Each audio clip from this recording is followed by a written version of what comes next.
I'm here. Um, I got one person already waiting. His mic is not connected. It says so. Wait for him to pick his mic up. Uh, I know I'm sounding kind of down because unfortunately I got the on the news. Uh, we lost a member today, and how you doing?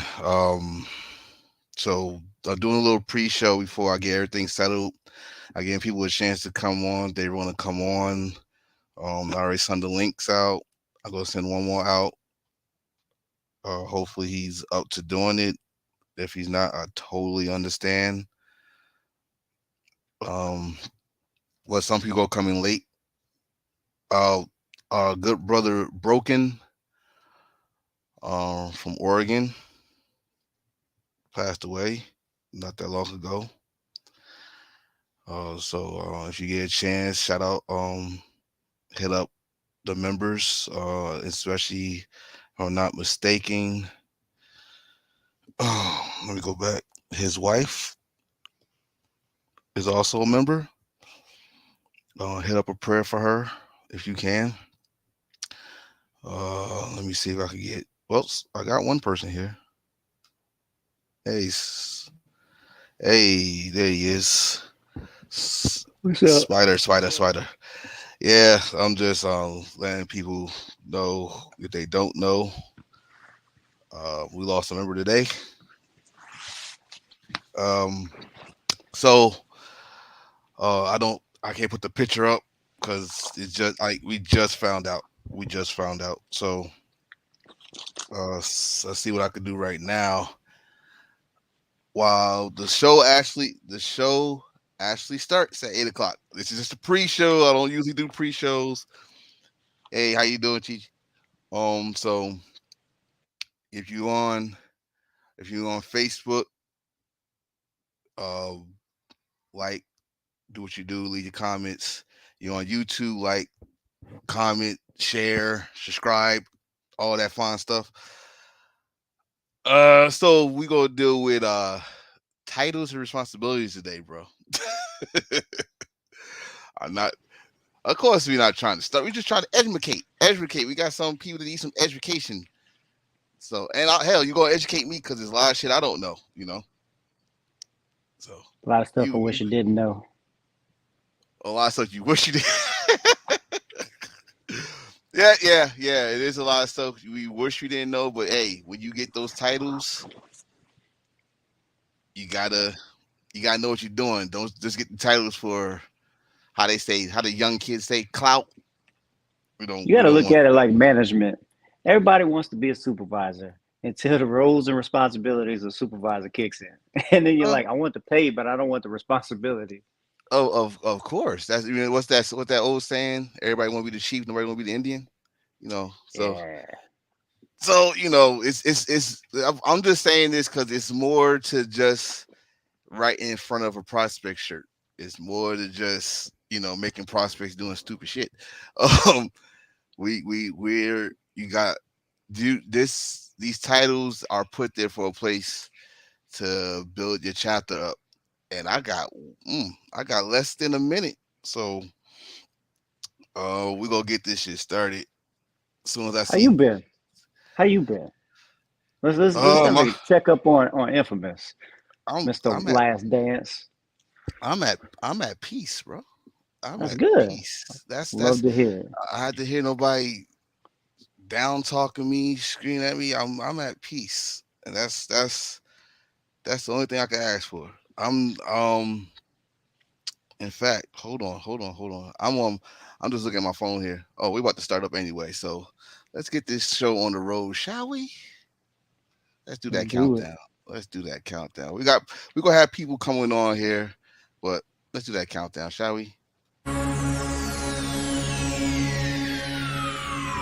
Ladies and gentlemen, may I have your attention, please?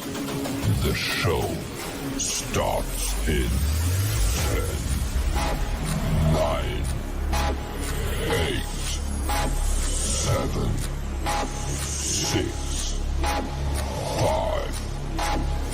4, 3, 2, 1, go.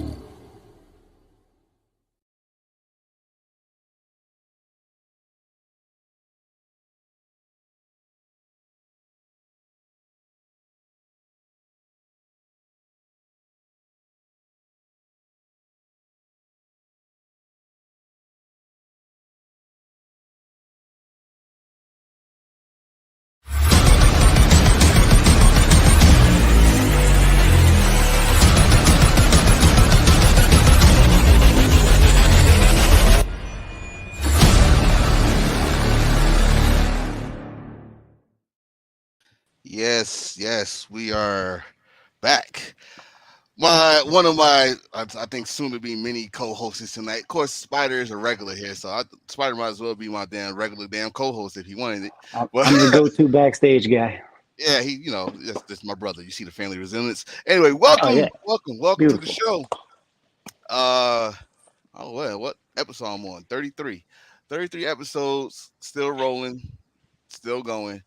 I'm going straight to the point, people. We are doing titles and responsibilities, so there's no attention getters, there's no Q&A. I might have to shout out one event because it's overseas and it's at the end of this month. So if you're going there, be safe. Um, but that's Europe, of course. They're doing their thing. It is an event going on tonight in Dub K. A little nice all white party. I'm surprised you ain't go. Oh, and Arkansas, in Arkansas, having their event too tonight. So that's what's up. But we're gonna do these titles. So let's introduce these titles first. But before I do that, again, if you didn't see the pre-show, we did lose a member today. Then probably less than half an hour ago. So rest in peace to Broken from Oregon. Rogue River chapter. Yes, Rogue River chapter. We did have his president on here before, so he the one that hit me up. I told him go by, but he gave permission, so I did do a little thing for him to get to their chapter. So that's all taken care of. But yeah, let's talk about these things. Let's go from the top. We're gonna talk about that place. We're gonna talk about state reps. We're gonna talk about presidents. We're gonna talk about vice presidents, sergeant at arms, and that's an important one of the most important things I'm gonna get down with. Prospect managers, we call them the gatekeepers. PROs, you gotta be like the most people person you could ever be. Business managers, treasurers. That position you gotta have a lot of trust in. Road captains. My partner right here should know a lot about that. I ride to the damn corner store. Secretary. There's a difference between being real responsible or just riding. Just You got a lot of responsibility. A lot of responsibility right there. You are in charge of pretty much making sure everybody's bike is on point, making sure they're legal to ride. We're gonna get to that. And my favorite title, soldier. Yes. Most important. My newly favorite title. Hey, it's the most important title. I don't care what no one says. Where's the lie? It's the most important. Think about it. Look at old school like militaries. All the dudes that go talk on the little nice horses in the front in the beginning, all they do is talk, and then they get in the back, and who wins the war? The soldiers. The soldiers just put their lives on the line and get it all down. So I'm really waiting for other people to come on. I think, like I said, I know. I'm gonna just announce them. I did know Uppity said he's coming on. He's gonna be late. He had to make that money doing overtime. Oh, he cutting hair. He getting lined up. Hey, listen. That's important these days, man. Listen, you can't come out going out looking all, how we said, scrappy dude at the club. You can't do that. So I always got to get him to check me, make sure we straight. he's he's supposed to come on. Snacks gonna try to come on, even though she's driving to Arkansas. So good luck to her on that one. Um, I did send the info to First Lady, so we'll see what happens there. And DJ Black, he says he's ready. I send the information to you, bro. It's in your inbox, and hopefully we get the state rep of Cincinnati of Ohio on here. Hopefully. So, who that?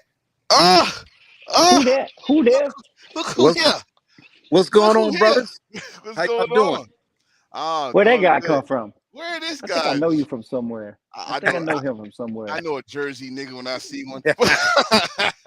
Hey, Oh, he repping Florida now. I'm out here wiping the beast down. Actually, that's what you As do. you should be. As you should. I mean, it's it's nice down there in Florida. I'll be down there next month. I'll be down in Orlando next month. Just giving you the heads up. Well, make sure you remind us. Let me know when you're coming in. Yes, sir. Yes, sir. Yes, sir. So while I got y'all, y'all want to start from the bottom? Or y'all want to start from the top?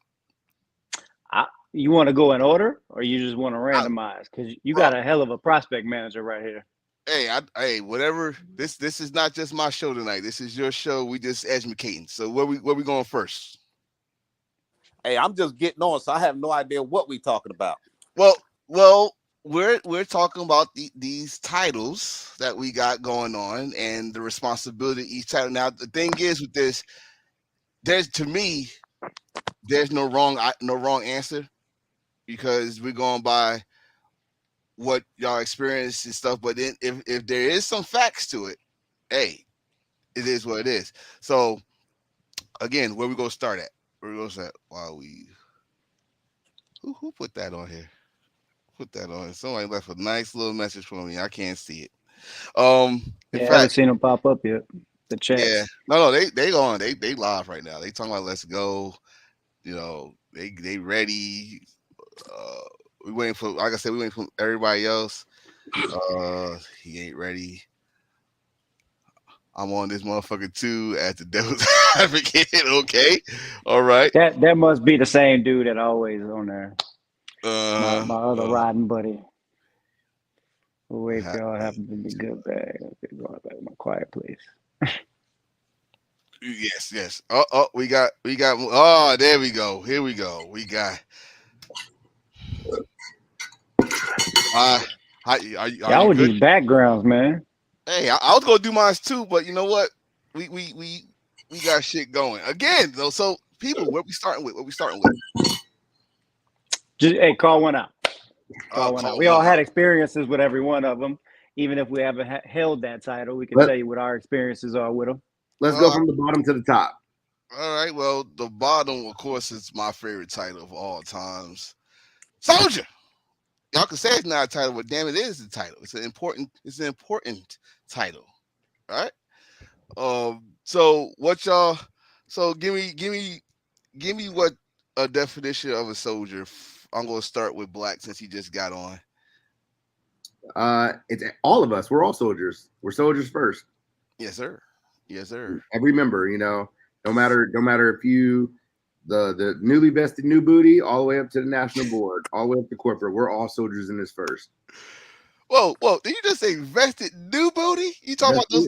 You talking about those guys that got the Vaseline shine vest? Hey, I'm talking about the guys who sitting on they fucking on their couch watching Game of Thrones, eating cold cuts in their vest and their underwear, just chilling. I still do that. What's wrong with that? Hey,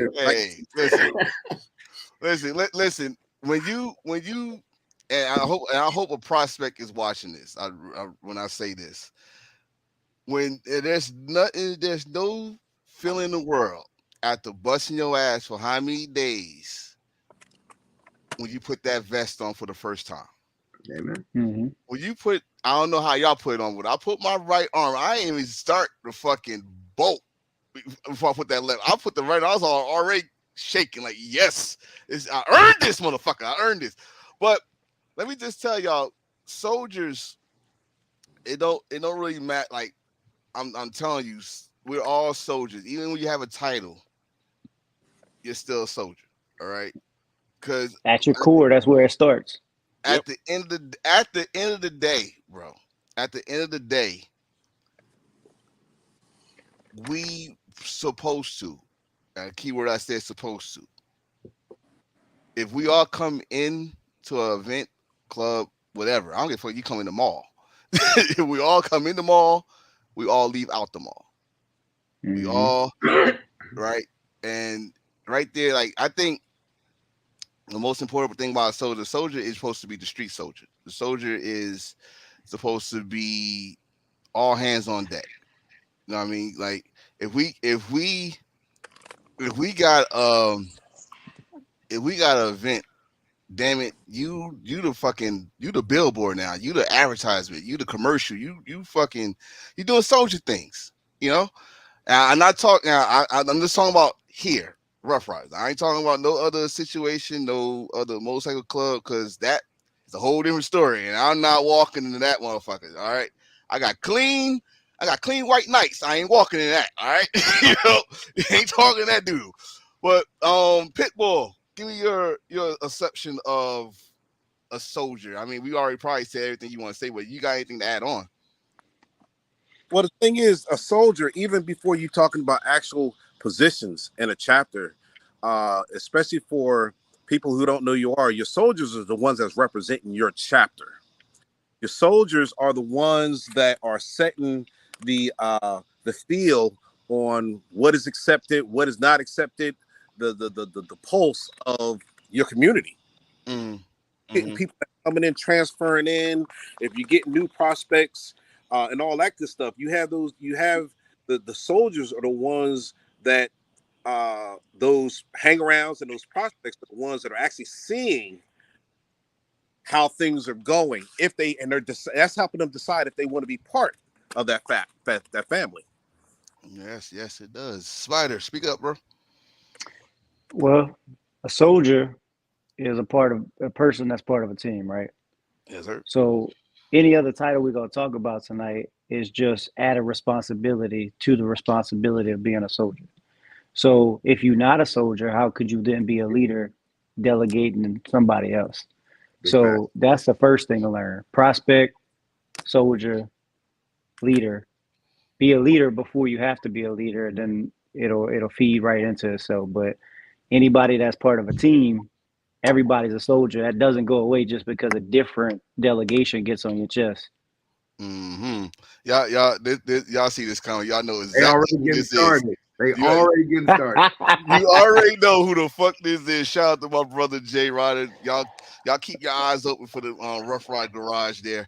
All right. I mean, are we done with soldier? Because honestly, if I want to add on the soldier on the soldier thing is one thing about soldiers.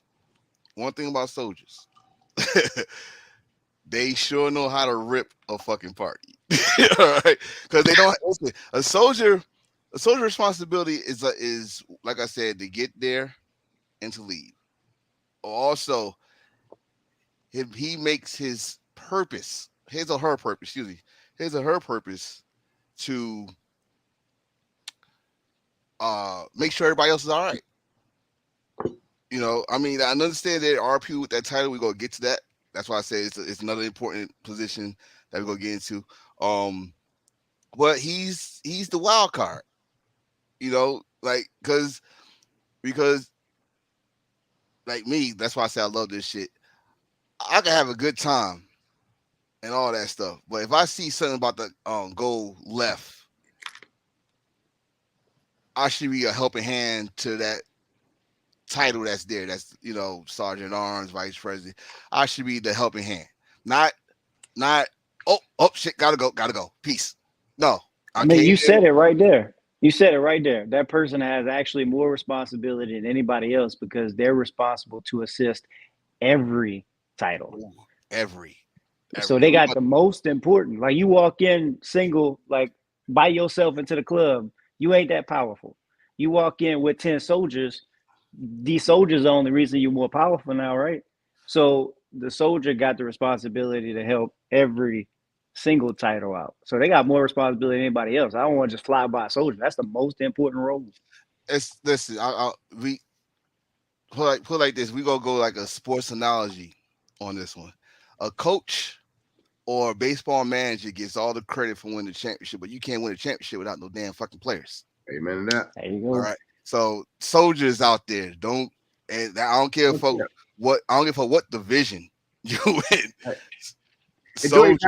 Enjoy your time as a soldier, because once you get that title, and if you do your title, that's why when I'm gonna get to that. Like when you get these titles now, when you get these titles, it ain't no all fun and games. Okay, some people make it look easy because maybe they've been there for a long time, or again, like where we're doing this, I'm trying to educate, or at least give y'all better understanding, because some of y'all, I don't know, man. Some of y'all don't know what the fuck y'all doing. I'm going straight to the point. Some of y'all don't know what the fuck y'all doing. And a lot.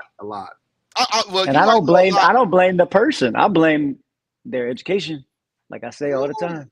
Education.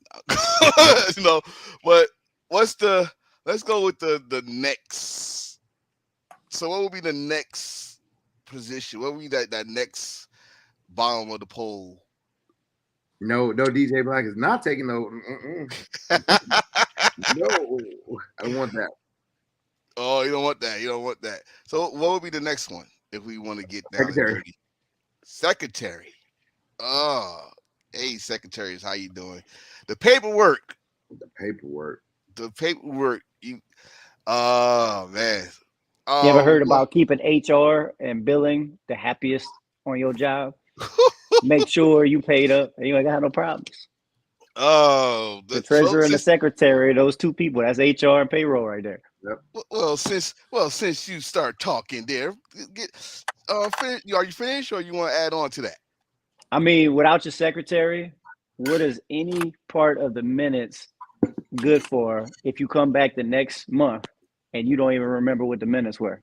Nothing. So how can you know if you reach the goals that you set, or know what you're going to do next if the secretary isn't there informing you? Nope, that's not what you said. It's right here, black and white. Mm-hmm.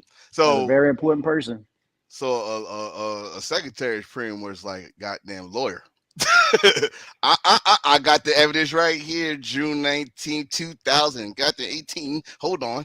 Paragraph 2. You said, I mean, before I go into it, Black, you got anything? So secretary was the first position I had right after I got vested, and it's a lot. Like, you're responsible for everything. You're responsible for transfer letters. You're responsible for disciplinary actions. The minutes.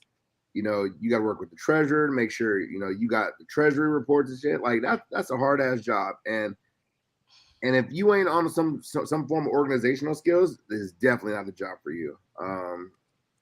Like, I ain't gonna lie, there ain't a lot of dudes who can succeed at secretaries. Like I got my ass kicked as secretary. Like, I wouldn't take it ever again.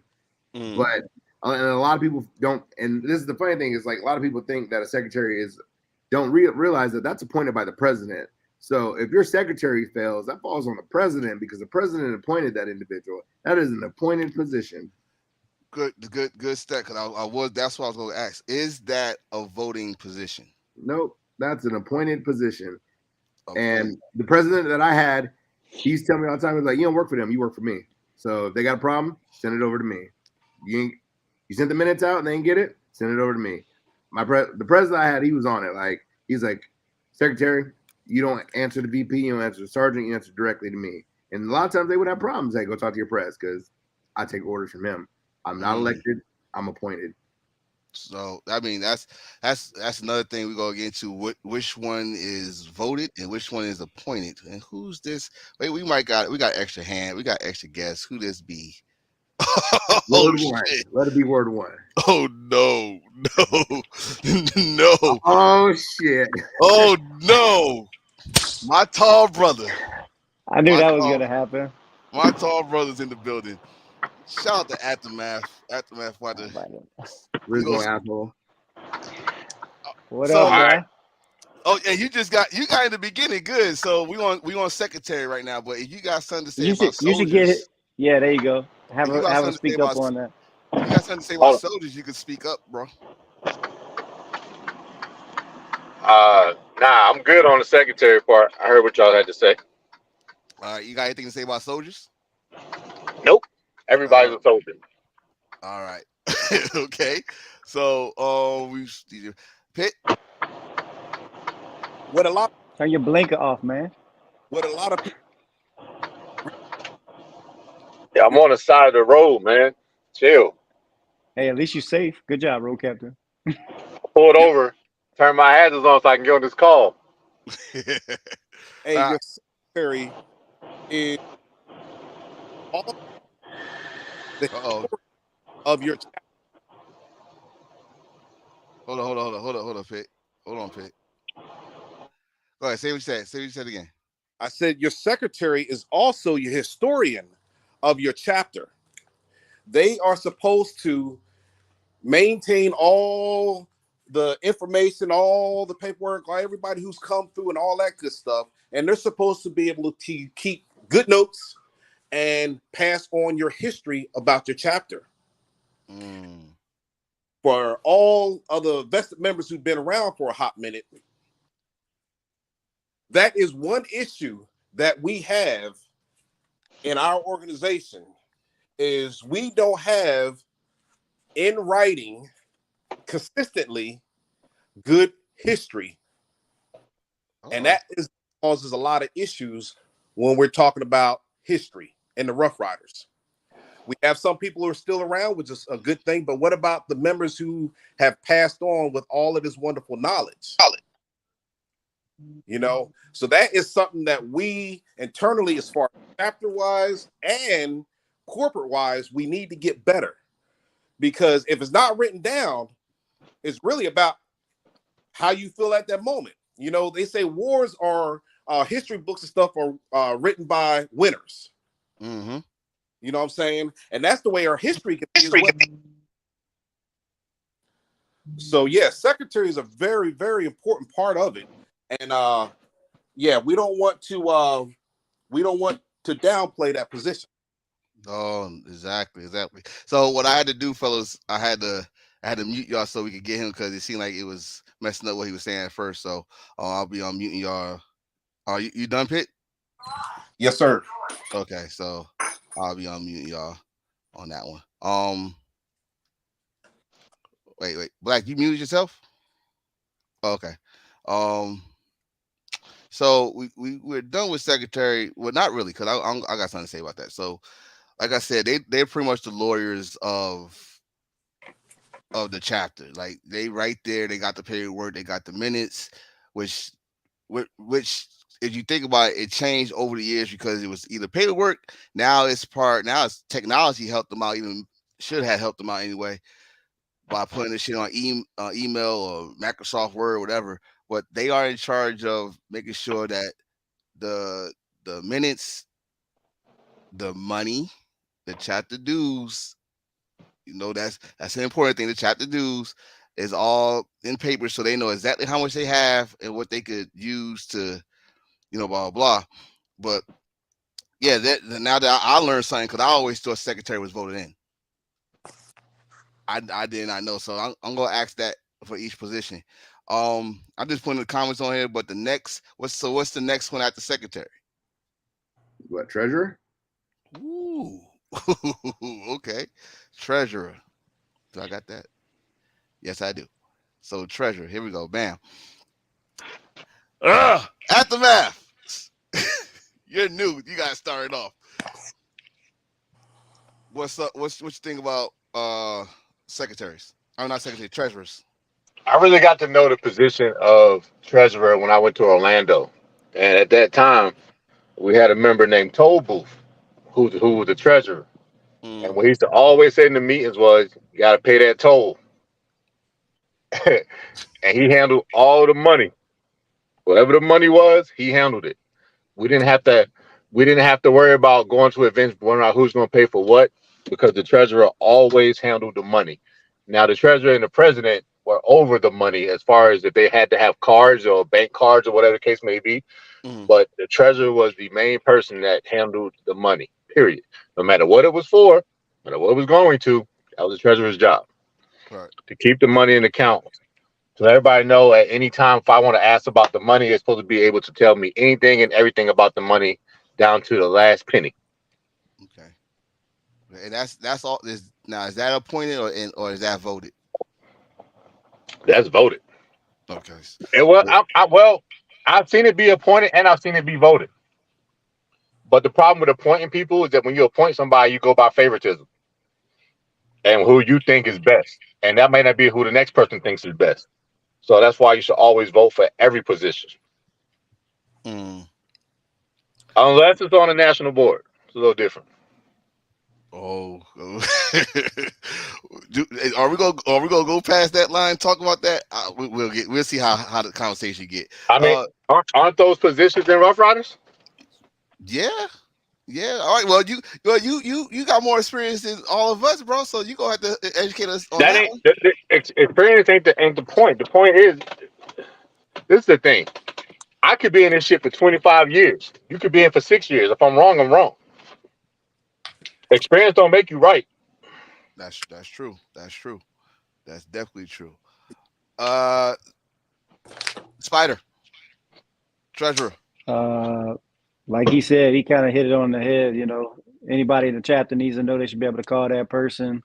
It should be no drama with the bank accounts, or it should have been this and it should have been that. It should be every single meeting, updating everybody. It's what we got. Is our goal. Is what we put into this event, that event.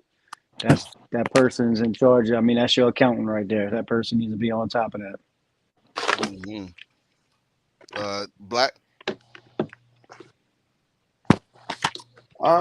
So I mean, after I hit it off, one thing that I learned from another chapter was when you select a treasurer or where you vote a treasurer in, you need to really know that treasurer. Like, you need to know financially, are they making it in their life? You know, is somebody holding the which should be the president of the VP, they need to be holding the treasurer accountable. There needs to be 2 to 3 people on that bank account at all times. I hate to say it for the fellas, because it's mostly the fellas, not the women, but you need to know if your male treasurer got back child support or not, because if they got back child support, they come to get that money because his name on that account. Oh, right. One of my last chapters, that was when I used to be treasurer, they were like, do you owe child support? Nah. They're like, we don't put anybody who got child support or open child support case, we don't put them on our account because they will go get that money out of there. And I've seen it happen. Why would you put it on? Why would you put that on a person? No, put that on their name. Make a business account. Well, even then, with a business, how banking works, if an individual's name's on an account, you're supposed to have two names on the account no matter what. It's supposed to be the president and the treasurer on the account. They have the right because they're a signer on that account. The federal government will go get that money. Wow. So you really got to know the people you putting on your account, man. Like, I mean, and like I said, you got to do audits on a regular. And most people don't know. Anybody can ask for an audit at any time. That is your treasurer's job. So I know we're talking about treasurer, but Jay Hood just put up a question. I left it on here for y'all. So he said, how do them national board members get their positions? I see. Are we to that point yet? I mean, I see the question, but we're not to that point yet. So why don't we answer that question when we get to that level? There we go. All right, I'm gonna keep that on there. So we're still on treasurer. Pitt. Hey, another important part of the treasurer job is it keeps the chapter aware and conscious of if they have money to do anything. You have a lot of chapters out there who go voting crazy. Yeah, we should do this. We should give this person $1,000 and give this community $1,500. They do all this voting, and they only got $500 in the account. So they have to stay on top of what we have. They have to stay on top of keeping money in reserve, and they have to be able to articulate, we low in this month, and we might not be able to do this or this because of that. Nice. That was one thing. When I moved down here to Florida, I had recommended, if you look at the flow of the meeting, according to corporate and recommendations. The treasurer doesn't usually speak until about, I don't know, after the fifth or sixth person. That was one thing that I recommended was after we open up the meeting, the treasurer goes first. That way we're not sitting here wasting our time voting on some crazy mess and we don't know how much money we got. So you open up the meeting, first thing you do, let's talk about the money, how much we have. That way everybody has it in their mind what we have to work with. Nice. So one thing when it comes to treasurer, trust. Gotta have trust, because you're not just messing with one person money. You were messing with everybody money. It's motherfuckers that work hard to make the money to pay the dues and stuff. So you entrusting this boatload of money, depending on how much it is. I don't know. We don't know exactly what. We're just saying the chapter's money for wherever those dues are used for. Either it is to help a member out that's down and out, if it's the building to put into the charity, all this stuff. There's a lot of trust. I'm sorry, dog. I got trust issues. I'm sorry. I do. It's when it comes to money, I do. So for like, I never knew that shit, Black, about motherfuckers that with child support and they'll take that shit out the dues. That's the first I ever heard some shit like that. And I've been in for a minute, so again, I learn something new every day. Anything else about treasury before I go to the next position? Yeah, one more thing. The treasurer has to work hand in hand with the sergeant at arms. And the reason why I say that is if at any point somebody's not paying their dues, treasurer got to contact the sergeant at arms. If some money is missing, the treasurer got to contact the sergeant at arms. So they have to work together a lot. Actually, more than the treasurer and the president, as far as the positions go. I think the treasurer and the president, the treasurer and the sergeant at arms are the two positions that work together the most out of all the positions in a chapter. So like the sergeant at arms is like pretty much that armed security guard with the arm, like, we about to go count this money. I need you in here. No, it's not even that, bro. It's like, let's say somebody's 15 minutes late to a meeting, they get fined $5. Who's gonna collect that? The sergeant at arms. If somebody's doing some shit wrong, or somebody owes some money from an event or from ticket sales, who's gonna collect that? The sergeant at arms. You're gonna give it to the treasurer. Everything, like, they have to work together to get shit right. And then when it needs to be escalated, that's when the president or VP gets involved. But it's always the treasurer and the sergeant at arms. Cool. So we're before you go any further, Infamous, I want to put right. this out there. Just because people vote for you or appoint you, and you feel like you may not have enough experience or won't fit that role properly, don't just take it and take from your chapter by say I'm a busy person at work and I'm working turnarounds, I'm 7 days a week working, I'm never gonna show up to nothing. Don't take a position where you got to be readily available to the chapter. That hurts your chapter. Don't just take it because it's given to you. Make sure you got enough respect for your chapter to be like, nah, I would love to. I appreciate it. I'm honored, but nah, I can't take it because I don't have the time for it. I don't want to hurt y'all by just not showing up and stuff. So, but see that now we could get deep into that after we get these positions, because it's a lot of people that would, oh, it's an honor, I'll take it, but you don't have the time or the dedication to take those things. So we'll get to that definitely. But so what after we on treasurer? So what would be the next position at the treasurer? Row captain. God damn it! That's why I said it slow. Like, what would be the next position? Bam!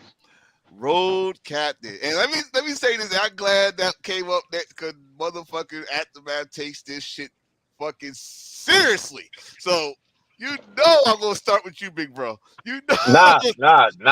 Honestly, I think you should come to me last. Oh, everybody okay, say what they gotta say, and I'm telling you what it's supposed to be. Period. All right. I respect that. So I'm gonna start with Spider, and then I'm gonna go from Spider to Pit to Black, and then to you.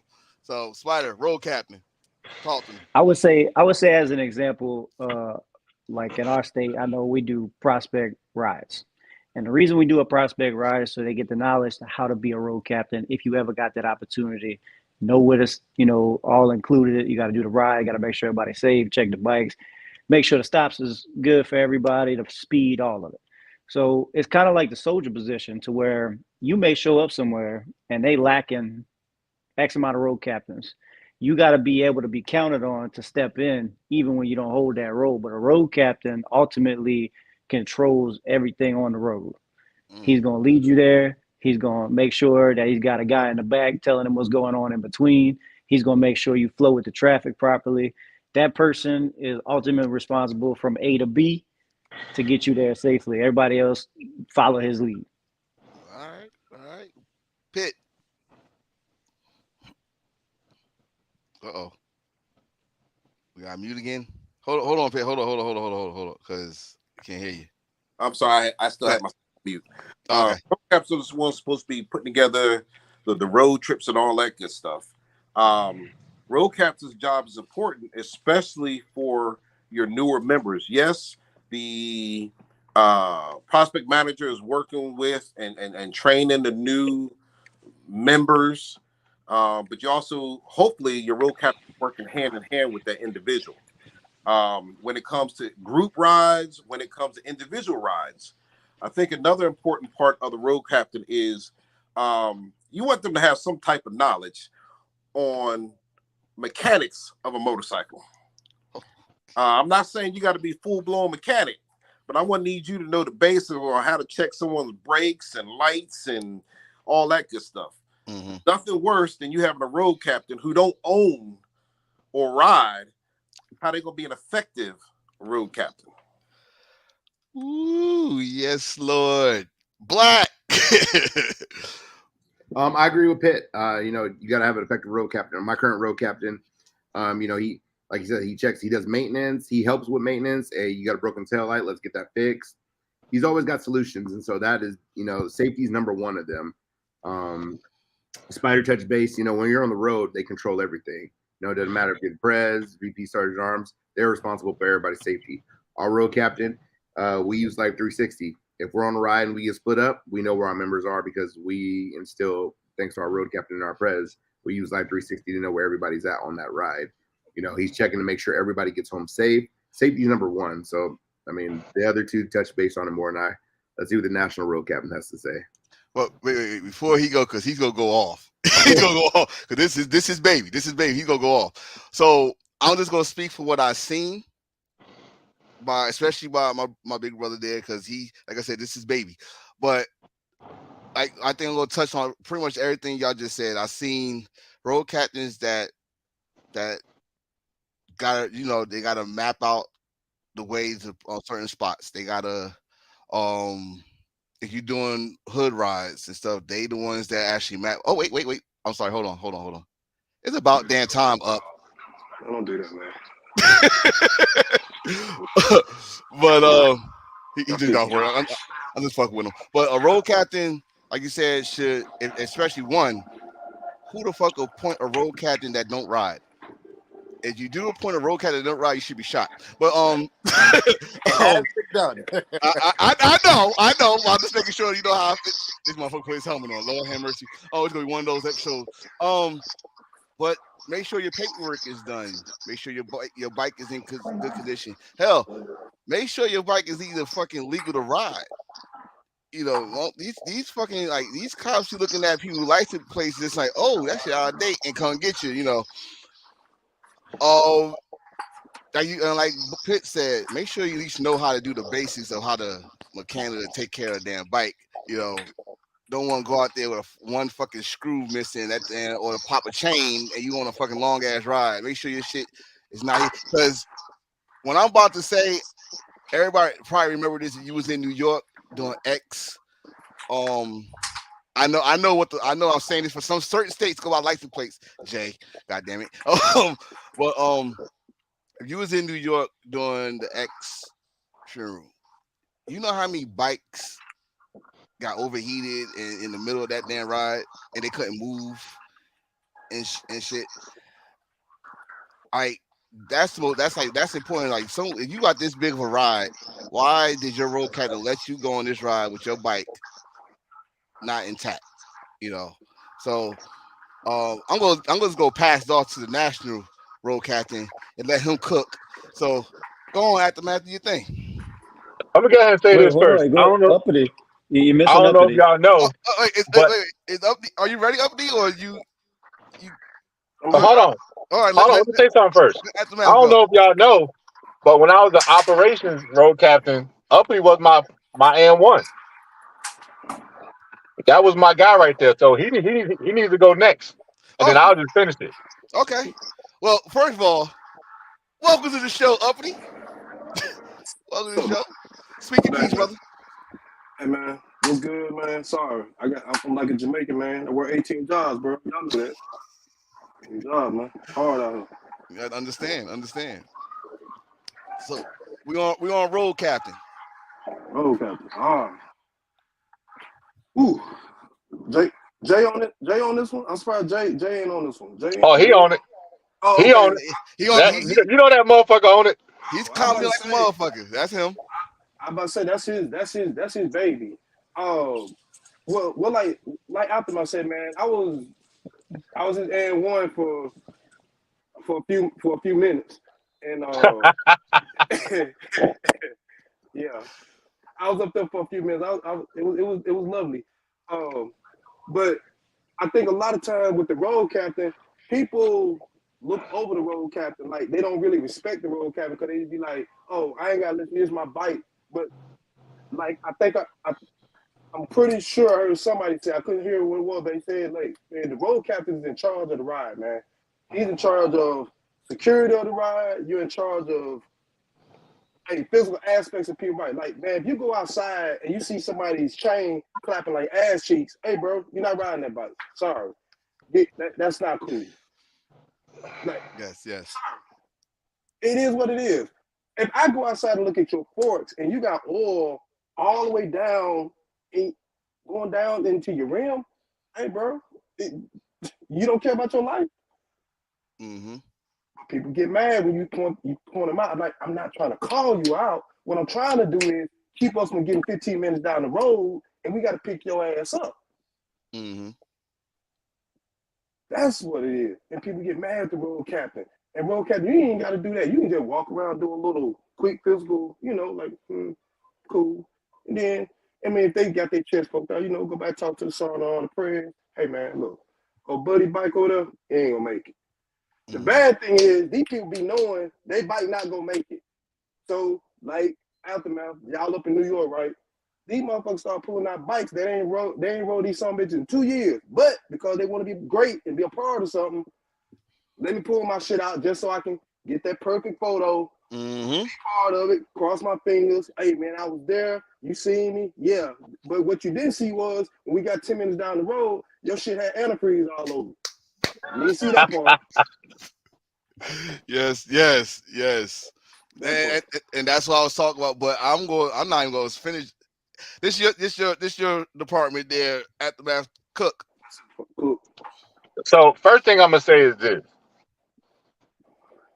every fucking body in Rough Riders is not a road captain.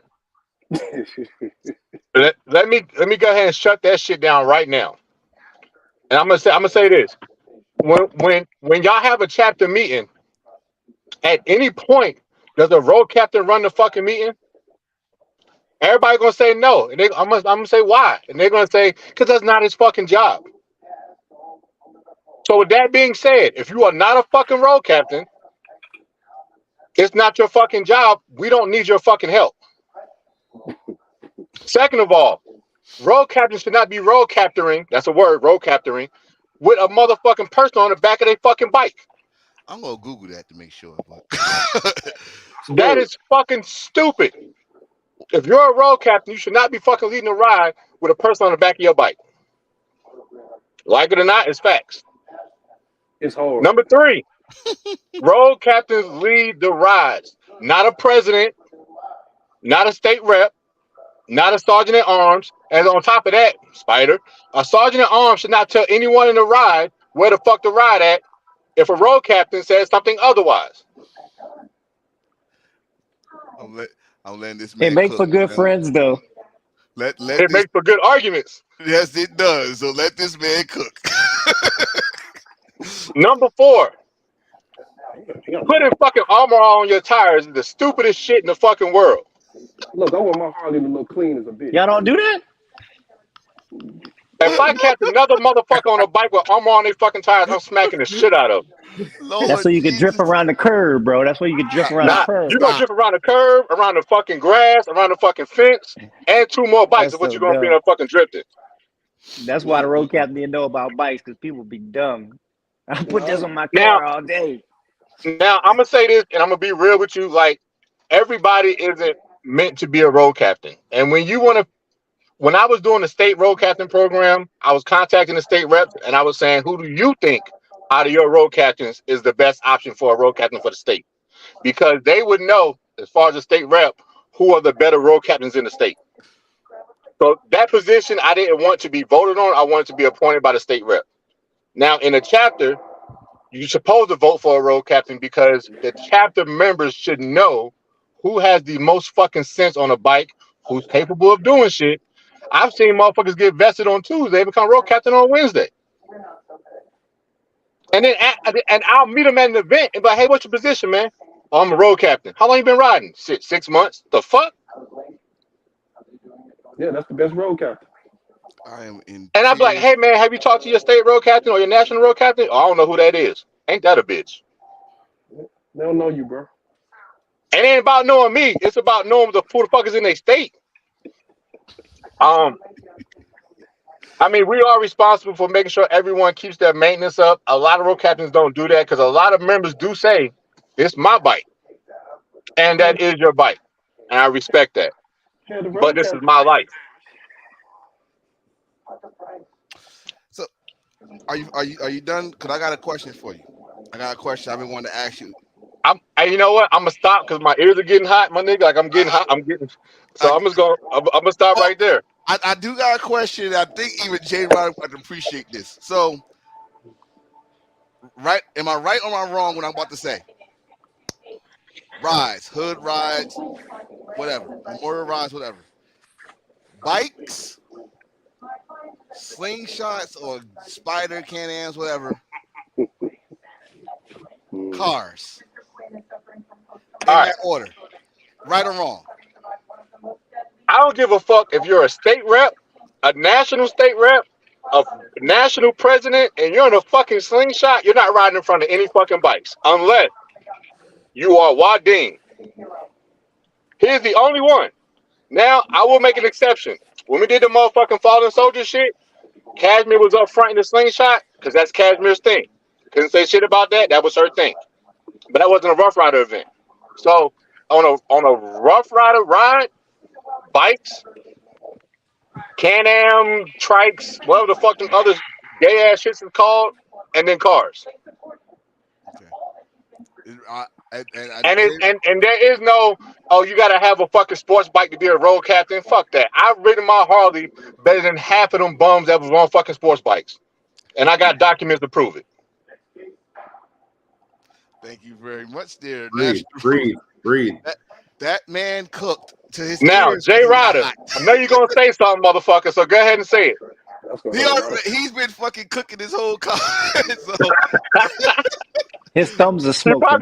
He probably gonna call my ass and say something. See, there you go. That's him right there. There you go. There you go. You know when we talk about bikes, he's gonna speak up for his damn sports bikes. But I'm gonna tell you something. I've been knowing this man a long fucking time, and that man will give his fucking life for you. And usually he's right, but that motherfucking presentation is always wrong. He don't give a fuck about nobody else's feelings, and I get it because I'm the same way. But I was like, nigga, chill, like just a little bit, just chill a little bit. Oh no, he gets emotional. He gets emotional about those rides. Like y'all motherfuckers be out there, y'all be saying y'all have a bike. Y'all just keep taking pictures, but no one see y'all ride in like 2 years. Like what the fuck going on? Like listen, probably out all y'all in here, I'm the only one that don't have a bike. Y'all know why. If you don't know, I'll tell you in private. But y'all motherfuckers right here know about motherfuckers that got bikes, take pictures with them, but never at the hood ride, never ride the shits. See, this is why I appreciate like Uppity, Oh, hold on. Aftermath, Spider. Infamous. Yo, I forgot to say one more thing. If your chapter does a fucking hood ride on the interstate, it is not a fucking hood ride. It's an interstate highway ride. Stop fucking saying that stupid shit. damn it. Damn it. Because when we did it, hold on. When we did a hood ride in a certain state, I said, you know what? We're gonna go on a real fucking hood ride. And I took motherfuckers through the hood. Man. Listen, I was so happy he did not bring, but then I gave him enough time to think about it, so that's my fault. But like I was saying, with y'all motherfuckers, like it's all y'all, I think all y'all do it. Y'all go on live and don't say a damn thing except for Rod. So I appreciate y'all for doing that, because y'all go on live and just I like y'all, fuck y'all. I want to type fuck y'all really, but at least y'all showing y'all Rod, right? But are we done? I think Black, you have something to say? Go ahead. Not all states got hoods, bro. Not all states. Some states got to take you to a trailer park. Is it a trailer park ride? That's a hood. That is a white hood. That's a white hood. First of all, Black, every state has a hood. Every state has an MLK. Every state has a motherfucking Elm Street. Remember that. Not all MLKs are in the hood, though. Some over by police stations and shit. Been right by that motherfucker. Hey, somebody just said something about the interstate. I mean, what if you shut it down and get hood in the interstate? Does it then become a hood ride? Let me. That's an interstate hood ride. Hold on. There you go. Hold on. Hey, well, you just contradicted yourself. No. The only motherfucker that said that was Spider, because Spider do that shit on the interstate and burn fucking rubber and shit and stop traffic. That's why he wrong that shit up.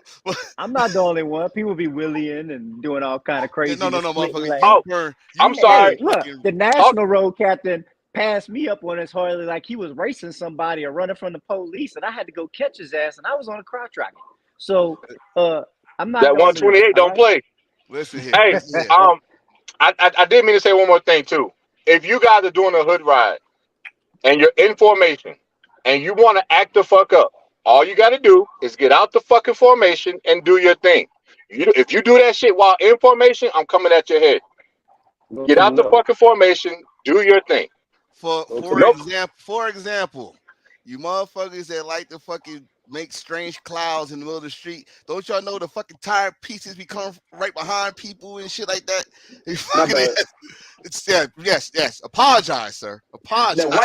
The white guy right there. That white guy. Yeah, the white guy. Hey, the only white person on here. Is he our affirmative action? Yeah, Pitbull back there. He went. I don't know where he went, but he'll be back. Pitbull probably went and got a drink, because this is a fun podcast. Thank y'all fellas for that. Now, hey, look, he got a real point though, because when you ride and get back to a serious note, you don't know in that 100 group of people that's riding who has been riding for 6 months versus 16 years, and you go to cut up, and you may think you can handle it, but what happens when that person run up on you? They don't have the reaction time to stop themselves. Now you got a pile up of 7 bikes. But that goes back to the whole fact that goes to the whole statement. You ride your ride. You don't ride like nobody else around you. That's what I'm saying. Getting out of formation, because you stay right where you at. The people around you don't know what they're doing. They gonna screw it up. Not you, but you still at fault. So get out the way. So my question to y'all, because we got other positions, and I knew this was gonna cook. So as I saw Actor, I knew this position was gonna cook. But this boy, he about to get ready. About to get ready. My question is, give me some. How would you change the dynamic of that? Like, would you put your veteran riders in front and put your brand new riders in the back like you're supposed to? Not what I would do is take them brand new riders on rides without the veterans and see how they ride and get to know them riding and ride with them places. You can't get better at shit if you're doing it without your team helping you or telling you what you're not doing right or what you may be doing wrong. Or the more you ride, the better you'll get. If you just got a bike last week and you be on that bitch every day, you're gonna learn a lot faster than a motherfucker who got a bike last year and rode it twice. I'm sorry, it's a fact. Yes. Appreciate that. So we are officially done on Aftermath's baby position. The boy took that shit serious, boy. I didn't know he was getting on, so yeah. Hey, I didn't know either. He just kind of like, oh shit, cool. So this was his baby. But all right, we did soldier, we did secretary, we did treasurer, we did road captain. Next, hold on a minute. Go ahead. When y'all talked about the treasurer, you remember the other day, man? We was on Facebook, man, and I'm just throwing it out there. A lot of people didn't know about the 501c. Yeah. Go ahead. Good. And the reason I wanted, and so, hey, people, and we had a lot of sisters and brothers like, hey, what is the 501c? Look, man, that is very important because we're a nonprofit organization. You want to make sure you got that attached to your account. That's it eliminates, so it's not taxable because it gets taxed. So if you don't know, hey, it's not a stupid question. A lot of people, it was people like, oh yeah, I never heard of that. Man, if you don't got it, hey, at y'all next meeting, hey, y'all need to talk about that shit. Get that 501c in place, man. Because if you got a certain amount of money in the account, it can bite you in your ass. So, I didn't know that. I didn't know shit about that till you said that shit on that post. If you got more than 10,000 in your account, it's taxable. Right. And I know chapters that have more than 10 bands in their account, and it fucks me off because they like, oh well, we can't do nothing. You got 10 stacks in your account. You can do whatever the fuck you want to. Go somewhere. Go to a damn chapter trip. Go do something. And don't want to support their members that earned it. Be like, yo, hey, we're gonna pay for 2 rooms for 4 events this year, and why isn't that a thing? I don't know. Bylaws should cover that. Hey, Upty, when you get a chance, so just make another post of that, so motherfuckers could, if they didn't see it, they could see it. Again, y'all learning something today. So our next position, fellas, what's the next up from road captain? PM. I would say business manager. Or I would say PM because leave that one after the top 3 because that got like hour-long conversation attached to it. Yeah. So we talking prospect manager or business manager? Business manager. All right, we on business manager. So you just got here, so you starting this one up. What's up with business manager? Oh man. Oh, I guess the business manager, like people like don't really pay him no attention, but the business manager really is important. But to me, I think the business manager and the PRO sort of work hand in hand. They work hand in hand. People like, well, the business manager. I said, look, the PRO and the business manager, they should be like butt cheeks. They should be tight. Whatever the business, whatever the PRO know, the business manager know. And whatever the business manager know, PRO should know. Like it's a hand-to-hand job. I ain't gonna lie, your business manager should be able to do the PRO job, the PRO should be able to do the business manager job. They hand in hand. When the PRO is out, the business manager should be out there too. It's crazy that some people actually has that as two positions. The one person actually be business manager and PRO sometimes. I ain't gonna lie. Honestly, one person can do both jobs. I've seen it done, and they did it well. But like I say, some people have a lot going on, so then you delegate it to 2 people. But those 2 got to be on the same sheet of music. They got to be. Like, if the PRO, let's just say we have a meeting, right? The PRO should be able to brief the business manager shit, and the business manager should be able to brief the PRO shit. Just like that. Should be able to like dice. I got you. True. And Spider, you got anything? Yeah, no, he hit the nail on the head because the business manager is your idea man. He's like, all right, we got this month, these weekends are free. This is what we could do as a chapter for the community. This is what we could do to get out there and get more, eyes on the chapter or whatever. This is what's going on this month. The PRO is that person to take that idea and pass it to everybody. So, I mean, they basically are hand in hand, but your business manager, I say is your idea guy. That person, every single meeting should have something else, something new to keep the chapter active. Yeah, who just blew their nose like a motorcycle? Oh man, that's my wife. God damn, you heard that? That's Yeah. Hey, wow. I heard. Man, you're embarrassing us.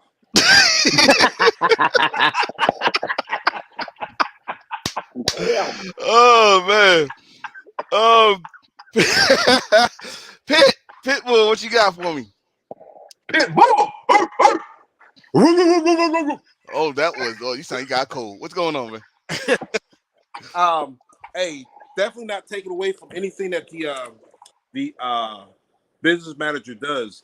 I tell you, the business manager can't do it by him or herself. That is definitely where you should get a lot of input from the chapter on ideas, passing it on to the business manager on how to make money or how to get in the community. Sometimes we get stuck behind that's the business manager job and let them figure it out. But if you're sitting around with a chapter of, 40, 50, 60 members, that's 60 ideas on how to make money for the chapter. That would help the business manager out so much. Wait. What chapter got 60 people? El Paso used to have 60, bro. El Paso God used to be big. damn. I know I know a chapter who got 52. Hold on. Let me tell you something. At one point, Fayetteville had like 300 members. Get So- the fuck out of here. That's Yeah, a they state. had. Let me tell you something. Geechee had 3 chapters, enough members for 3 different chapters at one point. Like she had a whole car and truck. She had a whole dog. She had a model division. She had a street team. She had a bike division. She had all of that shit. She had like 3 or 4 sergeant at arms at one point. Like it was that big. Damn, shout out to those. And you said El Paso up? Hey, El Paso used to be, when Hater was there, man, look, that's when Hater was prez, Nasty was the National Sergeant at Arms, during them times, man, El Paso used to be popping, bro. I'm telling you. I heard someone just put San Antonio too. So, all right, Pitt, are you finished? Or I didn't mean to cut you off, but No, I'm good. You kind of punched in the gut with that one. I was like, oh wait, what? So Black, you got something to say, bro? Come on, Black, wake up now. You're still on mute, Black. You're still on mute, Black. There we go. Be I smarter did than this them. manager too.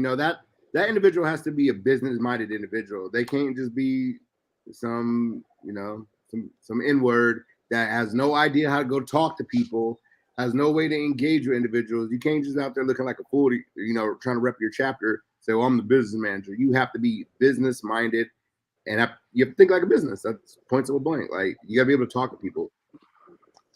Mm-hmm. A lot of people, everybody says everybody just wants to wear a title, but that is definitely one. If you're gonna do business for your chapter, whether it be, plate sales, car washes, or you're gonna do a club night, you got to be able to go talk to these places and sell yourself. It's about selling yourself, selling your club, selling your chapter. Nice. Big bro, Aftermath. Chill. Nah, they got everything hit on the head, bro. I'm good on that one. Cool. So from experience, like Black said, like if you're a businessman, you got ideas. But I don't know which one. I think Up said it or Spider said it. Everybody should have some type of idea and share it. Like it's though. You know how they say there's no such thing as a wrong answer. So it's no such thing as a wrong idea if you know how to fucking present it to the business manager. And the business manager, like if you got events, should know how to take care of business, how to get these hotels, how to get these venues where you go do these Saturday night events and stuff like that. And like Upset work side by side with the PRO. But I definitely gonna agree with that one. I don't really have much to say about the business because I was a PRO one time. And yeah, that's one thing I did talk to my business manager. Like, you know how y'all said the sergeant arms got to be close to the treasurer. The PRO need to be close to the business manager because the PRO, guess what? I'm gonna say it. is either the assistant or the tag team partner of the business manager. However you want to take it, that's what it is. So, are we done with the business manager? All right. So I guess the next one will be will be PRO, I guess, or we go Public relations office. public relations. Jay went on. Huh? I said Jay went on. He said bring me on for PRO segment. Being that on there. All right, cool. All right, hold on, Jay. I'm about to bring you on. I gotta find them. So I'll let y'all get at it. And you know what? Hey, Pitt, start me off with PRO. Can you hear me? He's frozen or he on mute? All right. I can't hear him. He need better internet. Pitt, can you hear me? Man, make You got me on mute. All right. Man, make too much money have bad internet. Spider, you hear me? Oh, you hear me? All right. PRO. Yeah. PRO Pitt.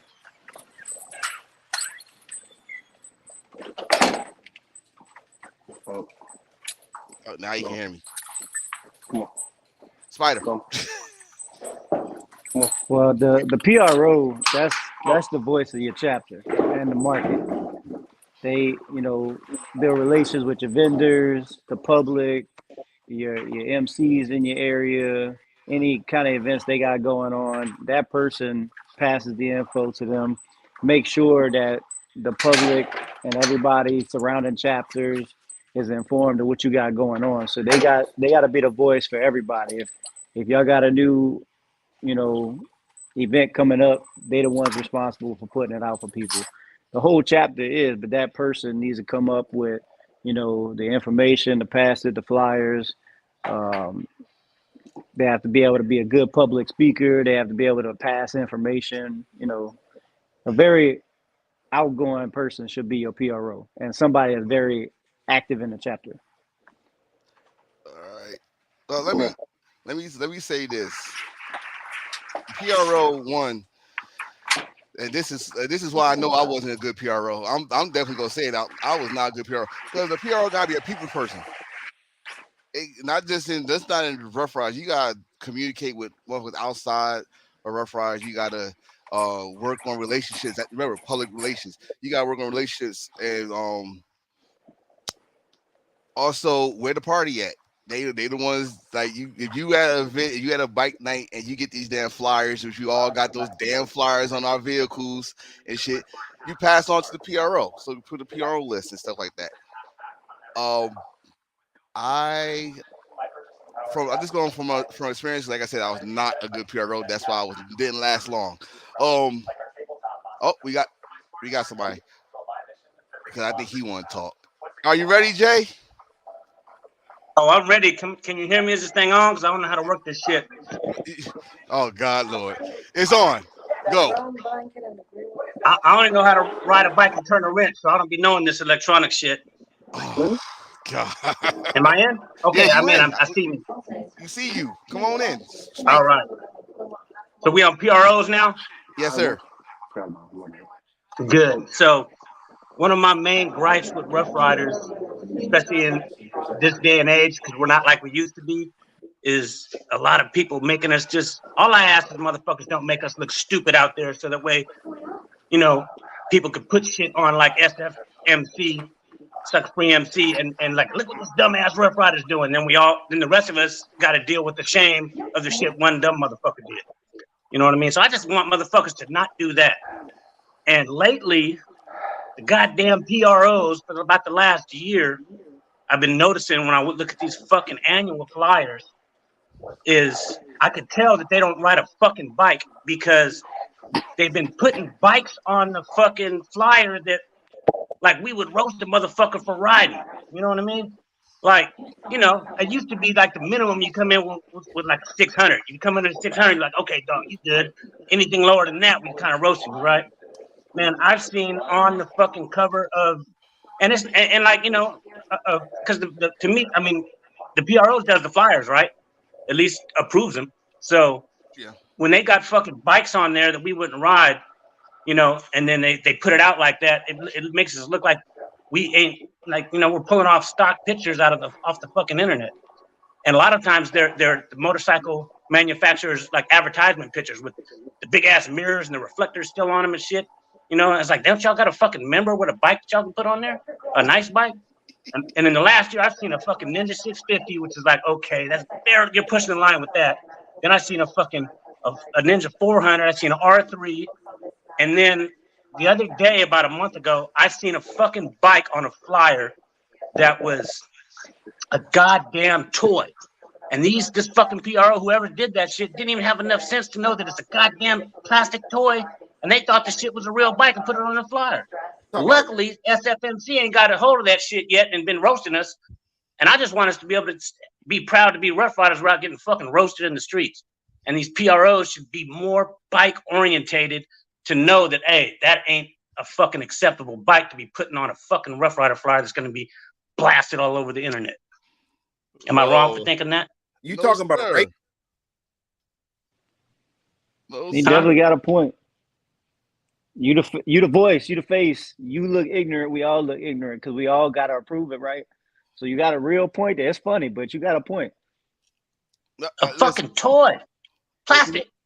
But you know what's crazy? I'm going, hey Jay, I'm going to repeat what you said, bro, on about PROs. Everybody could be a PRO. Everybody should put in on it, but at the end of the day, you know what I mean? It's like somebody's in charge of that shit, right? And when they do these annuals, they make them so, they're starting to make them so unbike orientated. You know what I mean? Like, oh, we're gonna get a fucking hotel where they don't think about bike parking. You know, I put up the annuals where there's fucking valet, and I got some little punk trying to jump on my bike and take it to the valet lot. It's like, no, you know what I mean? And I've been to main events where you can't wear your vest. It's like everything we do, I don't give a fuck if it's a Rough Rider funeral or a fucking main event of an annual. Everything we do should be able to be something to ride our bike to. And as soon as the PROs start planning them in that way, they're fucking up to me. You know what I mean? If it ain't nowhere to ride my bike to, then, you know, we got dress codes and shit. Oh, so I'm supposed to ride to the main event on my bike in some motherfucking Stacey Adams? And I've done it, but I was mad the whole time. Oh, try doing a fucking stand-up wheelie with your back fucking foot on the fucking back peg with a fucking Stacey Adams on. You're gonna be scared as fuck. You're gonna slip off and go down on the goddamn freeway on the way to the event. Hey, let me correct this. He said PROs don't have that much power. Honestly, what he's saying, they kind of do, because you're the one, like you just said, helping out the businessman. Y'all know the venues that we're going to. Y'all know the places we're going to. So we're going to a place that says you're not allowed to wear your vest. But it's an upscale joint, so they're like, "Ooh, we got the good joint." But it's like, but they don't want us wearing our vest. So, you know, I mean, you got to think about it like this: if you're gonna speak with somebody, you got to know that who you appoint to do that is going to speak for you and that person and that person. So they do have that much power. The public don't know what they're saying. But who are they appointing to this shit, though? But what they're saying is biblical truth to those people. I'm gonna say it so y'all ain't got to. But who are they appointing to this shit? The PROs. They be pointing a lot of non-riding chicks to this shit. Well, you give me a picture of 20 PROs. I bet you 15 of them are chicks that don't, and 10 of them don't ride. Ooh. Am I lying? They're planning it from a party planner standpoint, and us bike people get left out in the cold, and that's why we become more accommodating to people that don't ride and less accommodating to people that do ride, and that's why our demographics is changing, and we're pushing riders out.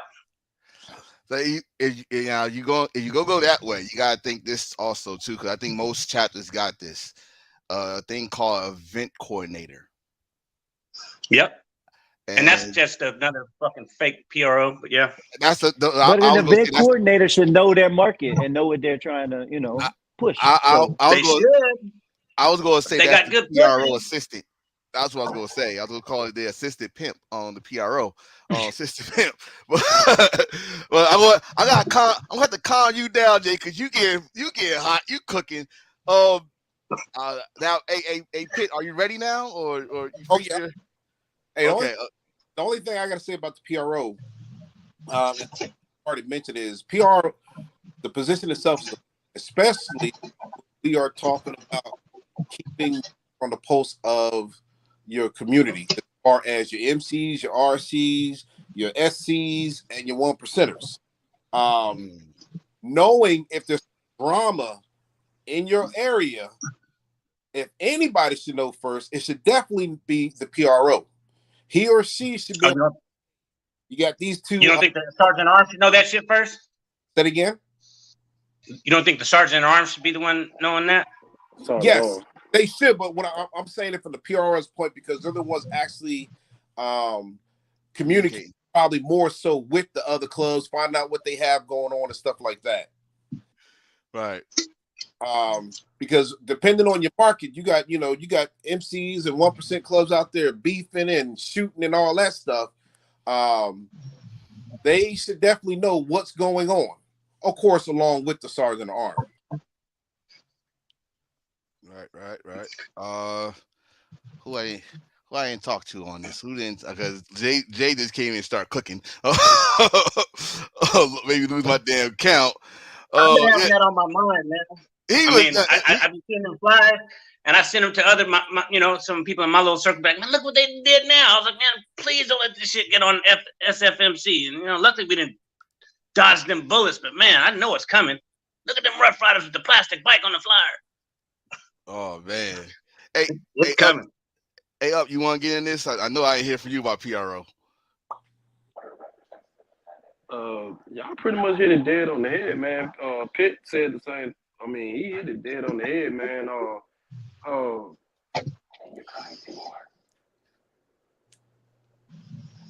lot of times though with the PRO, and you gotta understand on the aspects of, if like what Pitt was saying, like with the MCs and the 1%ers, if there is beef out there, you're really not gonna know about it. And I'm gonna honestly say, the 1% shit, you're really not gonna know about it. And the reason you're not, because ain't none of your goddamn business. Mm-hmm. You're gonna catch it on the back end.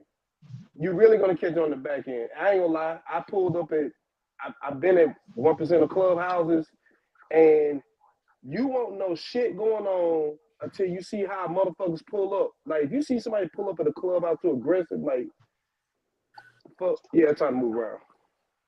Time to go. They're not going to 1% is not going to tell you their business to us, because it's not our goddamn business. But they do try to keep us out of their business. Now, the bad part of it is the pillow talk, and we all know what that is. So we'll leave it at that. So yeah, we ain't gonna talk about it. We ain't gonna talk about that. We ain't gonna talk about that. Oh, anybody else got something to say about PRO? Nah. All right. So we did PRO. We did business. Next is I like to call them gatekeepers. Ooh, I'm ready to cook. I got heat for that motherfucker too. I got heat for their ass. Ooh. Hey, ooh. I also got some fucking heat for their ass. Whoa. So everybody a chef Let's on go. this one. Okay, everybody a chef on this one. So eeny, meeny, miny. Well, go. Who's the first day they got some damn something to cook? Oh, Pitt. You want me to go Pitt first? All right, Pitt. They want you to go first because they gotta get their shit, they bearings together. Woo! Okay. PM is one of, if not the most important position in the chapter. As we already know, we consider prospect managers the gate. I also believe that PMs are also teachers, not just for the prospects, but also for the chapter. Why do I say that? Generally, the prospect manager should be one of the first ones to know the newest stuff coming down the pike. we already know that a lot of chapter members don't read, are not on top of new information. So because the prospect manager is supposed to be on top of new information, because they're passing it on to the PMs, prospects, they should also be teaching and passing that information on to the chapter. Now, if you're just talking about prospect manager duties, when we talk about prospects, man, you get a lot of people. This is my take. When you are a prospect manager, you are a father and a mother and a trainer and a mentor. If you have a prospect that has made it through hang around period and actually paid the money and now we're prospecting and they got some issues at the house, you might have to become that mentor outside of just regulations and history and all that stuff. I'm a full believer, and as a prospect manager, you have to be a 360 type of individual. You have to be willing to teach and mentor and train, not just Rough Rider stuff, but sometimes just regular life.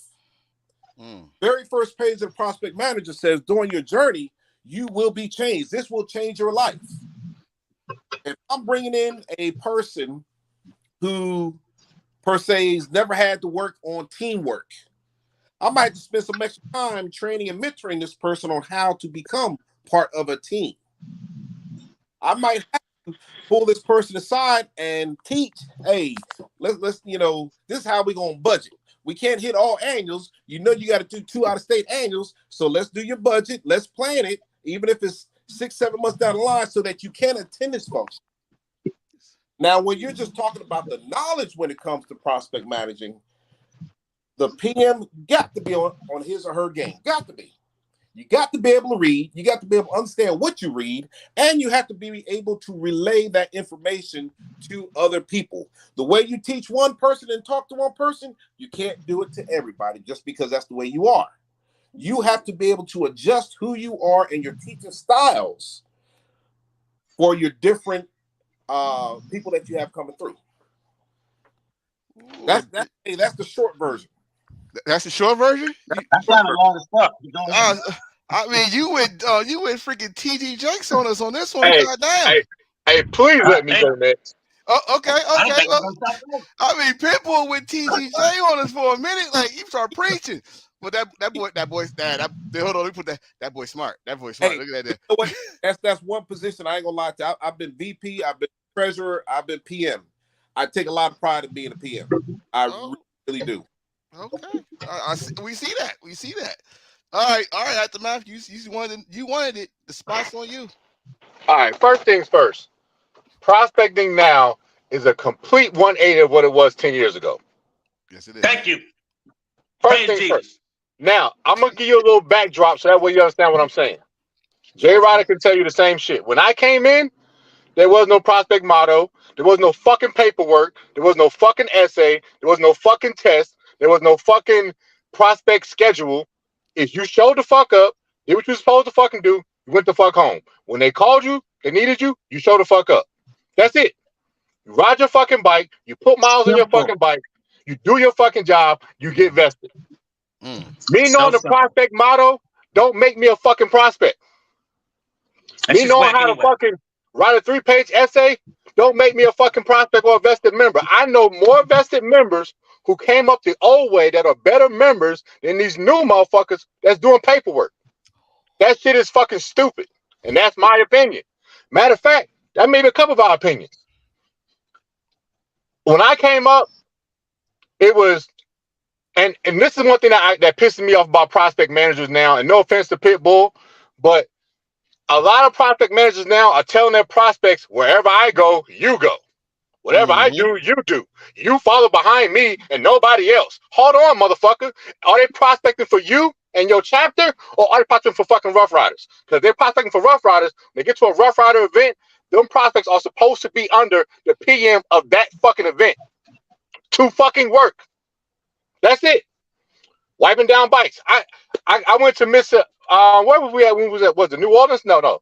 Spider, where were we at? Was it Mississippi or what was it that we was at? We had when we vested them 2 members that was on that call. Mississippi. Mississippi. All right. Mississippi. So we get there. I see Prospect. We rode on our bikes through rain. Me and Zigzag. Bikes muddy, dirty. I said, Prospect, come help me wipe my bike down. I'm wiping my shit down myself. And come help me. He told me I'm not allowed to do that. The fuck you mean? I like that Prospect. Who are you prospecting for? Your chapter or for Rough Riders? I can't. I like that Prospect. Clean your own motherfucking bike. Y'all goddamn Now, right. That's right. let me tell you some real shit. As a prospect, and this may not be right, but fuck it. As a prospect, I have cut fucking vested members' grass. I didn't give a fuck. I did whatever it took to be a Rough Rider.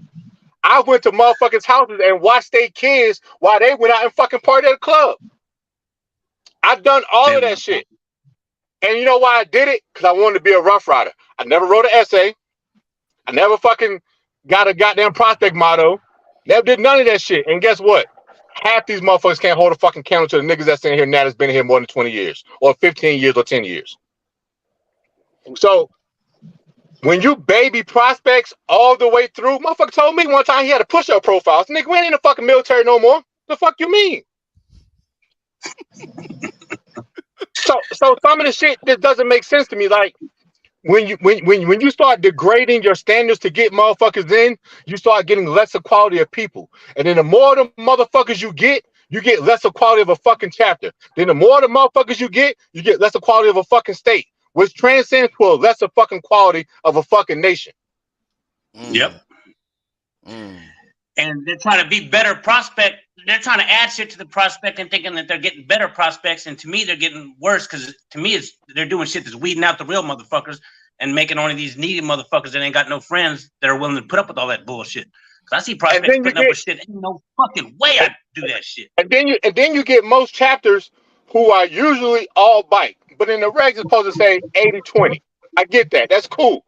But when you get 7 members in who don't ride, and then you get 1 member in who does, and then you got a road captain who don't fucking ride, a PM who don't fucking ride, who the fuck is that prospect supposed to ride with? He's an outcast. But then, now I would say this. You might get a prospect in who might be dog or car and truck. They need them. We need them. Everybody needs them. I get that. But we can come in and say, you know what? I'm coming in as a standard member. Well, what do you ride? Oh, I ain't got a bike. Well, what you got? What kind of car you got? I got a Honda Civic. What you do to it? Nothing. What kind of dog you got? I ain't got a dog. I just don't see the premise of why they have been let in more than motherfuckers going out there getting, and I mean PMs going out there getting motherfuckers on bikes. You know how many times, and then this is a fact, that I have rode my bike and have motherfuckers say, yo, who the fuck you ride with? I'm a Rough Rider. What's up? I'm the PM. What's up? How can we get down? Come ride with me. In Virginia, I probably vested 30 members myself as a PM. I'm not boosting numbers up. Infamous is right there. I'm one of the founders. I vested a whole fucking chapter. They were all prospecting under me and got vested a whole chapter under me. They didn't sign no fucking paperwork. They didn't do no fucking essays. And at that point, VA was fucking untouchable. In the criminal justice system, the people are represented by I just feel like who watching Law and Order? Oh my God, probably black. Uppity ass. That's uppity ass. Old ass motherfucker. First of all, I watch Law and Order. Man, fuck y'all. I'm moving my shit. Hey, you know what it was? It was peaches. It was peaches in the background. That part. Peaches. Hey, Anyway. don't you start that song. I'm sick of that damn song. Now, hey, Aftermath, I got a question about prospecting because I mean, in my area, I've never heard of another club asking a motherfucking prospect to write an essay. Does any other clubs y'all know of ask a grown man to write an essay? I'm not writing shit. I ain't writing no essay, bro. I'm talking about another club. Any MCs out there? Is they making people do that shit, or that's some shit we made up? Not that I know of. I'm gonna tell you what started the bullshit. When that motherfucking Jungle Fever did the prospect motto. That's what started all the bullshit. And it started from there. And where's Jungle Fever right now? So you know what it is? It's the members that don't want to get out there and learn who these people are. They rather them write it on a piece of paper so they can just read it later. And that's why they got no relationships in the chapter either. But what fucks me up is this, bro. you writing an essay or having a quote unquote prospect schedule doesn't. That means you only required to do the bare minimum to go through that schedule and fulfill all the requirements. For me, get on your fucking bike. If I need you, come through. If we have a fucking ride, pull up. I'm good with that. A prospect could do everything on that fucking list of shit that they got, all that long ass list of shit they got to do, right? And I would still be like, I'm not voting for you, because if I don't like hanging around you, then I don't give a fuck how many poetries you could recite or how many essays you wrote with good punctuation and 12-point font and all that shit, how it says. That shit don't mean nothing. I don't even give a fuck how much knowledge you got, right? And knowledge don't matter about prospecting. And I know y'all might think that, but I'm gonna prove you wrong right now. Any one of you motherfuckers name me the 42nd president right now. Oh, you can't do it, can you? You know why? So that means you're not a good American because you don't know your fucking presidential history? No, you're still a good American. You just don't know all that shit. And you can be a good Rough Rider without knowing every fucking piece of history. You can learn that shit as you go and as you need it.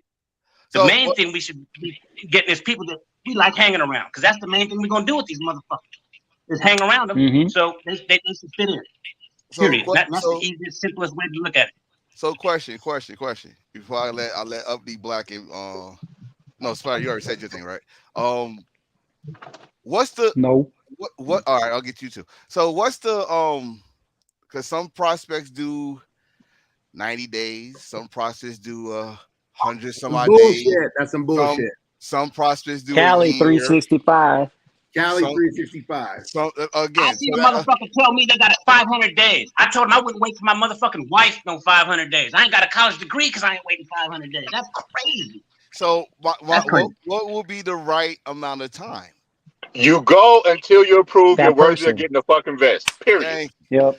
There is no right time. Days don't matter. I mean, let me tell you something. I've seen motherfuckers do more in 90 than some motherfuckers have in a whole year. I prospected 45 days. Been a Rough Rider 14 years. And that's why he acting like that. Listen, I got somebody at Cali. Cali is not 365. No, I was before they made that stupid shit up. But my chapter didn't have a prospect manager. I had the whole chapter like fucking, cracking jokes and fucking with me like that in a fun kind of way, not in a demeaning way. But but I didn't have a prospect manager, so the whole chapter was just giving me shit. Okay, so when they see that roasting back, then I was basically one of the guys. And once I was one of the guys, I'm in. That's all this shit is a transition from the motherfucker we don't fuck with to a motherfucker we do fuck with. And on top of that, back then we didn't have prospect shirts. Well, I was saying we had vests. We had fucking vests back then. Hold on. I'm about to say, y'all saw the episode that Jay Rod, I did put that picture up. He had a fucking prospect vest. Yes, that is a fact. I had a but let me ask you this. Hey, Up. Go ahead. Go. Your take on prospect managers. Go ahead. I'm trying to let them finish talking. I ain't trying to cut nobody off. If you do that, you won't get to talk. So you better talk now. I'll go all day. That's fucked up. You better talk. I talk like I rhyme. I don't know. J Long, hey, I had the prospect vest. I got a picture. I'm gonna post that shit. I had a prospect vest. I didn't do the t-shirt. shit. My shit had prospect on it. I'm not gonna lie. Showed up at some shit, and after I'm gonna probably remember this. This when Rude was the national PM. Rude guy. Yeah, when Rude Girl was national PM, Rude was like, "Hey, you can do that shit in your state. Can't show up here with it on. You gotta have a t-shirt on." It was that gray area. But that's one damn thing. All right, but I'm gonna go ahead and hop to it. PM. This is why I have a problem with the PM right now. PMs are just going out there getting any goddamn body. I'm not gonna blast, but I was at an annual. I seen some prospects. 3 prospects were on walking canes. I'm like, what the fuck? These niggas gonna die in 3 years. What the fuck they doing prospecting? Right, these niggas about to die. I've been saying that. It's old ass prospect. Look, I'm damn near. I'm on half of 90. So why the fuck are we going out here Hey, I want to be a Rough Rider. Hey, how old are you? Man, I'm 62. Bitch, you on ARARP. No. Hold on. Hey, that's not fair because one chapter prospects old ass people, and that's Tampa. So besides them, then you can keep going. And Pitt will tell you, Tampa is the senior citizen home of Rough Riders. That's the You gotta retirement be at city. least 50 to join Tampa. I know another chapter that might have them beat. But we ain't I've not, been seeing a lot of We're prospects not taking listen. people Hold getting on, hold crossed on. We're not. over. but we're not gonna bash. We're not doing this. Hold on, Yeah, hold we're on, not hold on. bashing. Oh, we're not doing bashing. this. We're not Yeah, doing we're this. we're not bashing. This No, is no. the teach. This is the teach. This is the Yeah. thing. Prospect managers, I want y'all to hear me. I want y'all to know when somebody approaches you to be a candidate, that's what I'm gonna use that word humbly, a candidate for Rough Riders. Everybody can't make it. I have not seen them. This is the shit that ills me. We're going to group me. The prospect made a 95 on the test. Well, no shit. I ain't gonna sit here and let him fucking fail. Everybody can't fucking make it. Look, I'm sorry. Everybody can't fucking make it, B. People fail every day, B. Sorry. Everybody can't be a goddamn Rough Rider. Ask me the last time you seen a prospect fail. I'm patient, I'll wait. I have. Year ago. I have. I ain't never had one take the I'm gonna test. tell you. Years ago. I'm gonna tell you right now. Seven City had a prospect for 372 days, and he did not make it. Okay. He did not make it. Reason why he didn't make it, one, I'll lay the chapter down. no, I mean, if you can't, it was like probably right before the pandemic. So I'm gonna say 2019. He did not show no passion. He did not walk around. He did not work. He was hiding. He was not there. Like we finally saw that at the event. Like he would go to events but this one, he showed his ass. This is the state event. This is now we see our state rep, other chapters in our state, and you're not doing nothing, but the other fucking prospects in the state are doing what you're supposed to be doing. We're hosting the event and you're not doing nothing. You're going to hide and all the shit. He couldn't make it. He didn't make it. He was disrespectful, all that stuff. So I get what you're saying. Like, yo, everybody can't make it. Your best friend. You can have you bring your friends in. Yeah, they cool with you, but are they cool to be here? Right. That's the breakdown, because a lot of times we have that and you see that shit like, oh, that's my boy, that he's solid. Yeah, I'm in there talking big shit for him. I'm clapping for him, but then everybody else see him, they see that 1% like this motherfucker gonna be an issue, or hey, he might make it. So it's that gray area. Also, prospect managers, when y'all go pick these people and bring them to us, make sure they got their shit in line. Let them know, hey, this shit is expensive. Don't bring these people in and they think this shit peaches and cream. Let them know, hey, it's $500. Hey, also, we travel, so you may have to buy the airline ticket. That flight ticket, that motherfucker may be $500-$600. Also, I need you to know when we go to these events, hey, them hotel rooms, hey, sometimes they're $89.99 a night, sometimes they $165 a night. I need you to know that. Also, I'm spending all that on bike park. So, that part. you know what? Also, I need you to know you got to break this shit down to them. You know what, bro? You sound like a goddamn military recruiter. You gotta ask those questions like, yo, what the fuck you walk? What the fuck? I don't know. I know I'm ex-military. I know those recruiters. You gotta ask questions, or they just gonna let you come in with your head in your ass. So you gotta treat prospect managers. You are the recruiter. Exactly. So what do I look like when a motherfucker, I bring him and we at the event, his wife calling, oh, you got to get your ass to the house. Well, baby, I told you I had to go out of town. I don't give a fuck about none of that. You don't get back here now, all your shit gonna be outside. 8 p.m., I gotta go. These are the conversations that's got to be had, because some of these people come in this shit blind and they don't know. Or else, hey, here we are. We at a clubhouse. the shit pop off. Now they looking like, oh, all right, wait a minute, you didn't tell me all this. What the fuck? That's why we need to. Our prospect managers need to recruit more hitters, so they don't get all scared talking about, oh, I didn't sign up for all this shit. No, recruit some hitters, and they did sign up for that shit. Yes, we need some goddamn people that won't run and hide in their car. Thank you. God damn, recruit some shooters and shit. Motherfuckers are felonies. Oh, soft ass motherfuckers we've been recruiting. Hey, are you done? I got one more damn thing. Yeah. Go ahead, one more. When y'all get with prospect managers, when you get these candidates, that's what I call them, let these motherfuckers know this is business.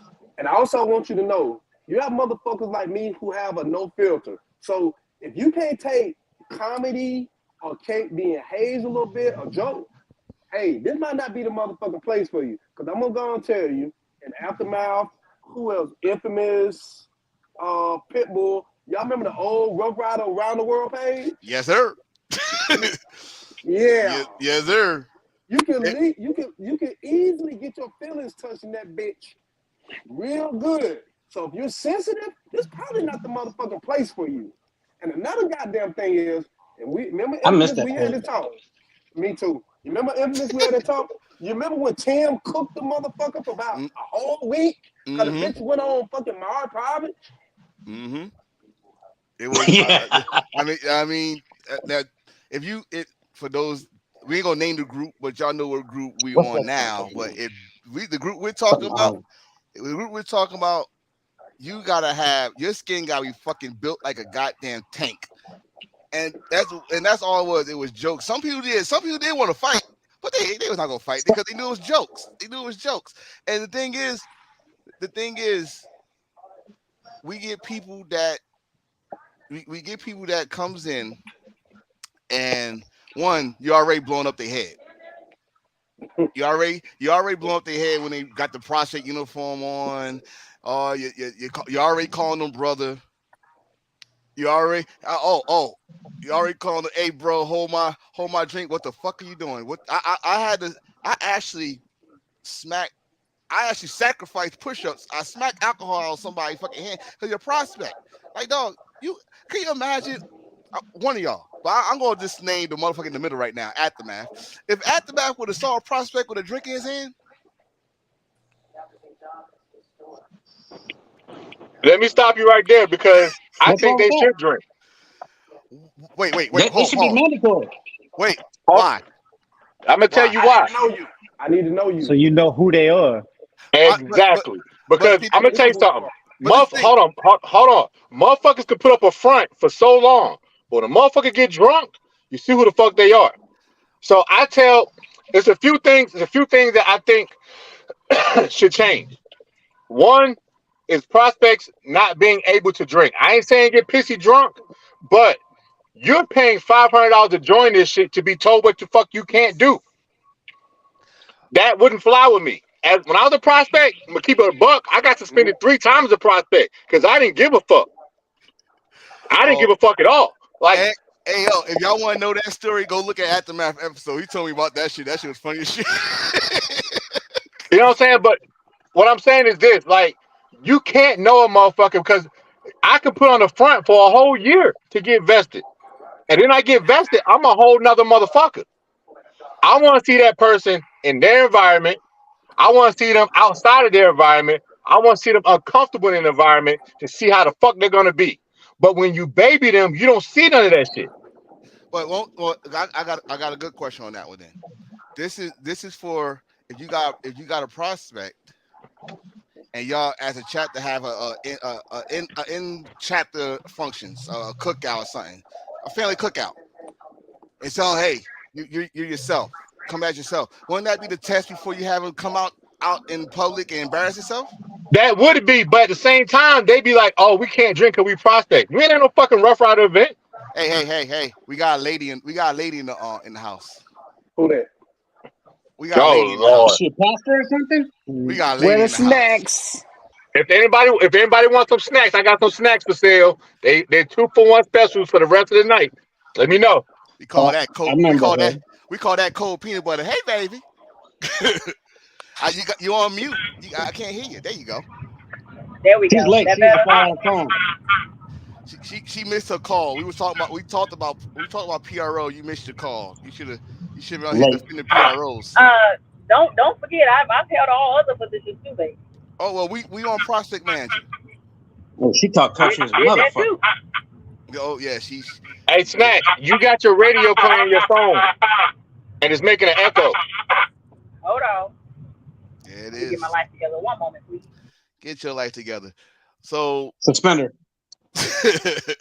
so 5 out of 5 right now. But okay. So after you think that prospects, even when we out, should be drinking. Okay, you are prospecting for Rough Riders. If I meet you at a bar with a bunch of Rough Riders and we ain't wearing no vest, is that a Rough Rider event? But this is what I'm saying though. Won't y'all have that family function? We did that to a hang around. Well, yeah, why don't you hang around? We did to a hang around because he wanted to join, so we wanted to see how he was. This dude got drunk.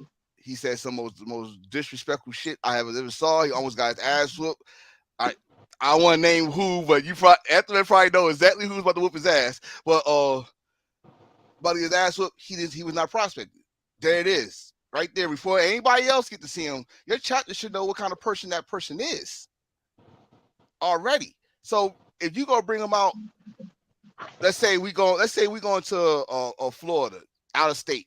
He get his mileage in. He gotta get his mileage and all that shit. And we got him drink out there. Oh, he's not just making himself look bad. You making the motherfuckers that brought him all the way down to your town look bad. So let me tell you something. If you've been allowed to drink the whole time, y'all already knew that shit. Exactly. For a long time, they used to call me the prospect killer. I used to make motherfuckers quit prospecting. So one day, I'm talking to Scorpio, we shooting this shit. He was like, bro, he said, if I were you, I'll be trying to help prospects get in, teach them some shit, instead of just dragging their asses out and getting them kicked out. I was like, why? He said, because we need better members. He said, you are one of the guys that everybody knows.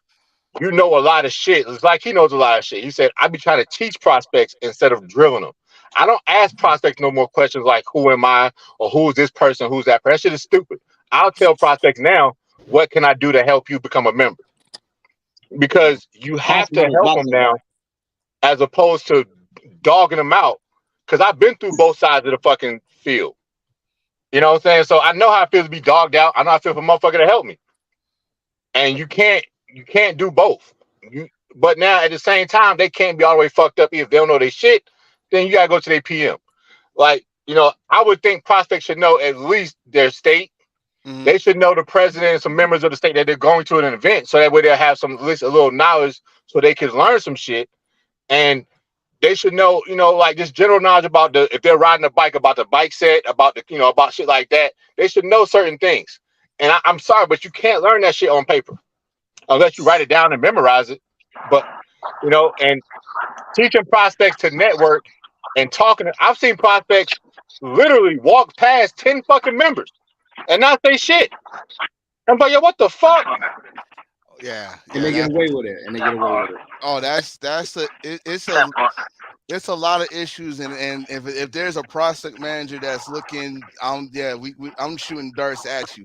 Where the fuck does it that y'all say, all right, you stay at my hip, where I go, you go. If I go to the bathroom, you stay out. But instead of it's a fucking room, it's a room, a lobby of vested members, and you don't have them talk to that one. Oh, we gotta chase the prospects. Let's kill that. Let's go something a little bit better. Let's go and say, if I'm a prospect manager and I don't like you as a member, my prospect ain't gotta say shit to you. Since when do we do that? I'll be damned. You know what? And they used to have the whole thing where prospects are supposed to be seen and not heard. That's bullshit. Hey, who microphone scratching? Hella bullshit. That shit scratching. That's Snacks over there making a mixtape called Lil Debbie. So that whole prospect supposed to be seen and not heard shit is bullshit. Because first and foremost, you're a fucking person. Yeah, how about that? Are you leaning against the window, looking out the window? What is it, a music video? He got. I'm in a trap house. God damn it! I gotta watch it for the police. He got that John B. R&B song about to come out. Oh No, shit! I'm watching my surroundings. Shit, they can come get me at any time.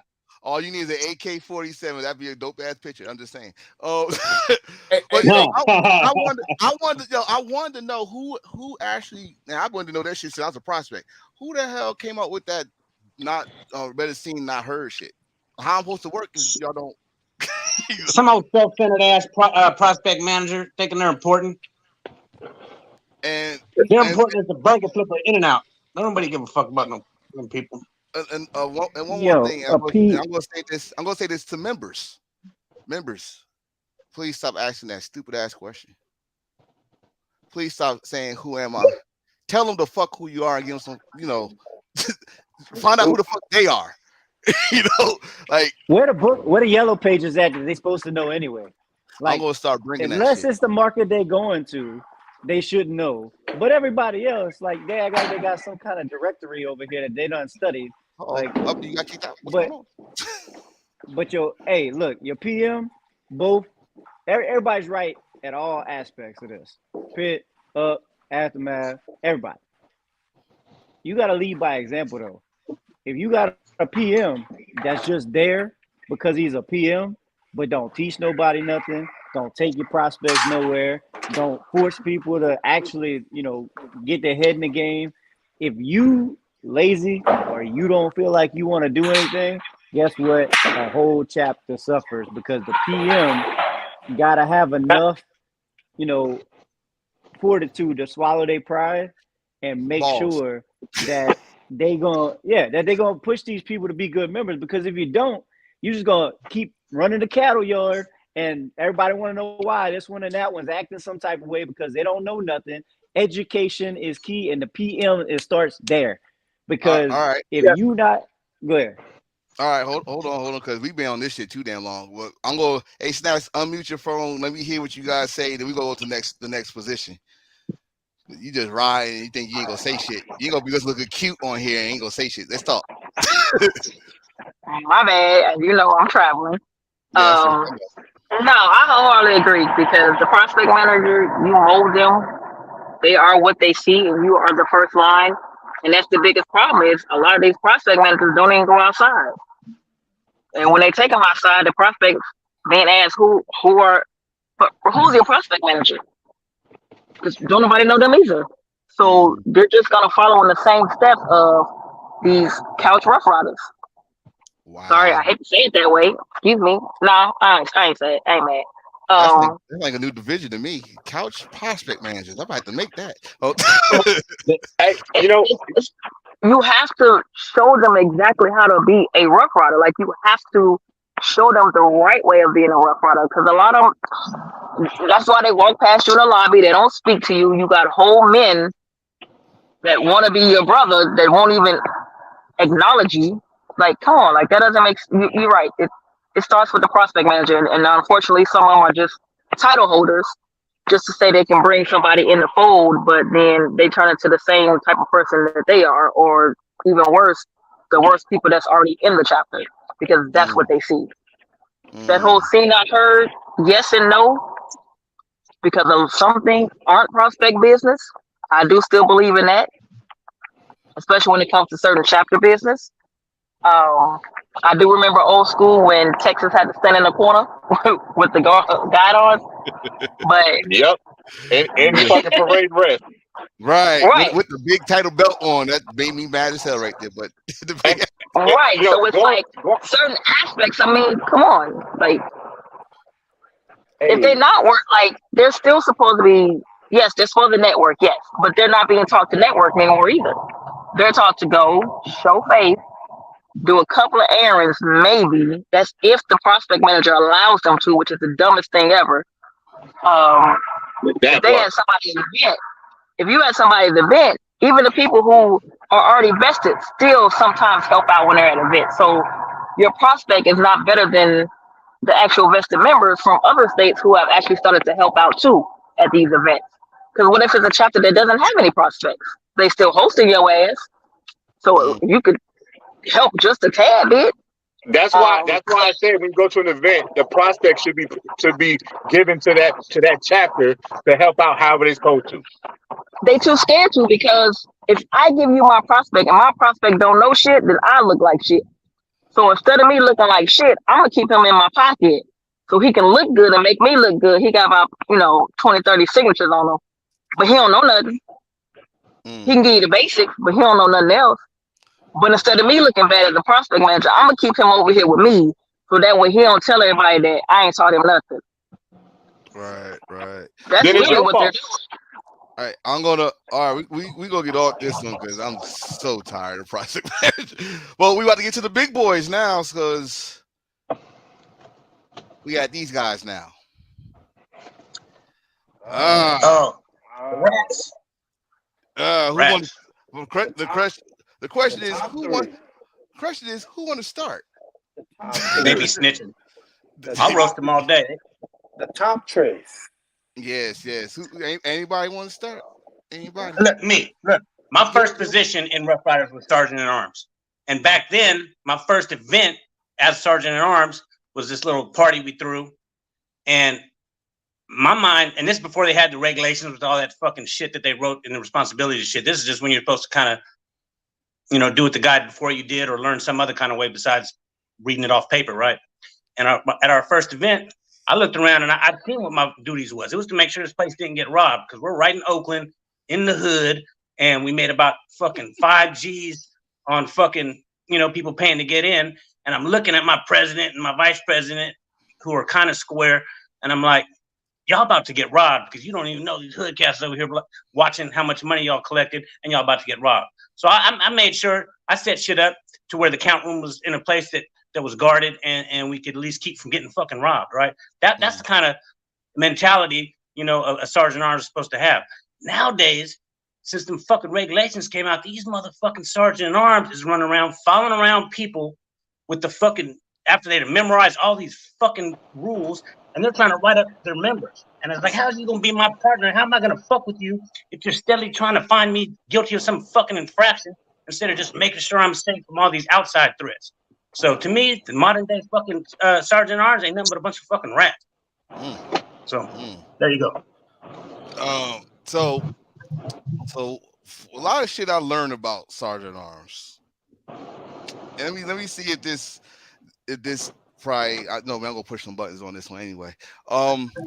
Sergeant Arms supposed to, keep on their members. Supposed to be, they know the numbers that's at an event or whatever. You come here. I said this earlier. You come in, you leave. You go home safe, right? Not to be the president's bodyguard. You're the Sergeant Arms of the chapter, not the Sergeant Arms of the president. Right. 2. Now we was talking about prospects drinking. Hey, Sergeant Arms, you gotta be focused. You can't be, I could drink like a fish, blah blah blah, and then your ass do something out of line. Guess what's gonna happen? Give me that vest. You embarrassing us. Blah. So you gotta be focused on not just your president, not just your vice president, but everybody that came in there with you, that signed that book with you. They're your responsibility, including the prospects. Because guess what? You're gonna do double now. You got babysitters. You got to babysit them. You are the head nigga right now, the heavy hitter. You the heavy hitter, as we said. You the heavy hitter. Other than that, I need y'all help on more information with the Sergeant Arms, because some people just got it, like as our Coco Peanut Butter would say, just to hold a title. Do they know the education about that position? Like y'all just said, that's the top. We're talking about the top 3 positions here. So do they even know that is like one supposed to be the most important position? Go ahead. I'm mute. There you go. Okay. Hey, is somebody out by the water? Sound like somebody shit by the water. No, that I don't know who brought it. That's Snacks in the I'm gonna car. blame Snaps. I'm blaming her. Snacks. Snacks was muted. Snacks is muted, so it ain't Snacks. Okay, who else could I blame? Aftermath. Nah, I ain't got shit on. I don't want to hear that. Somebody shit sound like they out by the water. They trying to find Under the Sea with Sebastian in them. What's cracking? Oh, they trying to find a submarine. All right, Chris. Hey. It's Pitbull ceiling fan. My bad. Too soon. All right, I'm gonna make it short and sweet, man. Sergeant Arm. Sergeant Arm, you have the hardest job in the chapter, and the reason I say this is you work dead hand in hand with the VP and the president, and there are gonna be times when the president say, "Hey, we're gonna do this." Sergeant Arm, guess what? I don't know who need to hear this. You can tell the fucking president, no, we're not. No, we're not. You can tell the president, no, Sergeant Arm. I don't know if you don't know this. You can tell the president, I'm going to say this again, Sergeant Arm. You can tell the president, no, we're not going to do this. And then the president is going to be like, why? You can pitch it to him. Well, we're going to do it. I figured you say that, President. So, bam, we're going to vote on it. You can bring it back. You shouldn't even have to go there, but Sergeant Arm, you have a lot of power in the chapter. You're Sergeant Arm, you're Thor. I'm going to say it. Sergeant Arm, you are the Thor of the chapter. You're basically Thor. You take us to MCU on this one? All right. Yeah, you playing ball. So pretty much he's the judge. He's the judge, jury, and Yes, I can tell as a Sergeant Arm, I can tell the president, hey, this Saturday we're going over here. And if I do my research, like, no, we're not doing that, Prez. Oh, yes, we are. No, we're not. I promise you, Prez, we're not going to do it. Well, I'm the president, and I say we're going to do it. I'm the Sergeant Arm, and I said we're not going to do it. So if you do it, you're going to be doing it by yourself. So you don't think that would start some friction or some pay shit? Because we know that's gonna it's gonna happen. But that the sergeant at arms is there to hold those other two accountable. Yep. And another, I can't wait till we get to the president's position. I'm a straighten that shit out as soon as we get there. Okay. But even as a starter in arms, like, you have to realize, like, at the end of the day, you got the president, you got the VP, you govern the chapter, you govern your meetings, you govern the rules, regulations, you govern the bylaws. Like, you are, like you said, you are the Thor. So if you scared of a little pushback, then that ain't for you. You might want to move down to Secretary of PRO or something like that. And that's the problem. Because you gonna have to, like, as some you should be able to fight for your chapter. It ain't about a person, it's your chapter as a whole. So if that's not gonna do your chapter any good, then you're supposed to be the forefront of all your members or your soldiers and be like, no. Like you said, no. Fuck no. You have to be able to do that. If not, like I said, you might need to check something else. You might want to check another box, just PRO's not bad, I promise. I wanna y'all see this question up here? If the president after that, who coming for that vest? Sergeant at Arms. That's his fucking job. Sergeant Arm comes for the president vest. I'm a current sergeant. I'm sergeant for my chapter. We were at an annual. I ain't gonna say whose annual, but they're like, oh, no pistols in the club. But we were in there with like 5 other clubs who have pistols. I told my chapter, it's time to fucking go. We ain't about to be here with no fucking pistols, and other niggas got pistols. Let's go. Your safety is our responsibility. Let's fucking go. I told every other sergeant that I saw, hey, y'all need to know these motherfuckers got pistols. We leaving. It's time to go. My president at school all the time. He'd be like, oh, you ready to take this vest? You ready to move up? Nah, do your fucking job. I'm gonna do mine. Listen, not all sergeant arms be snitching though either. I tell my chapter, if you got a problem, fucking talk to me. I seen that. Somebody posted they be snitching. No, not all of them be snitching. And I don't know who posted that, but I'm gonna reply to say that no, we don't be snitching. And I'm not saying it no more. Up a soldier now. I don't do all that no more. I said it. But I say what the fuck I'm gonna say. Whoever said that, let me tell you, No, we don't be snitching. We really be trying to protect your dumb ass. But if you think you bigger than everything, F-A, F-O. Them are the 4 letters for you. F-A, F-O. F-O. Y'all should know what that means. So we're not going to spell it out for you. But then go ahead. But how's it snitching? How's it snitching if you're doing what you're supposed to do anyway? Exactly. And if I'm doing what I'm supposed to do, put my motherfucking name in some paperwork and send it to some higher ups, fuck them. And that's the thing. We got too many sergeants who can't counsel their people that want to fill out that paperwork real quick instead of sitting down and talking to your member and then, go from there. You got to talk to somebody. You ain't got to go run and do a paperwork. You ain't got to be a snitch, bitch. I ain't never write another man's name on a piece of paper. Mr. Man, come over here and talk to me right quick. What you did was out of order. Hey, you can't be doing There's a difference. That's good.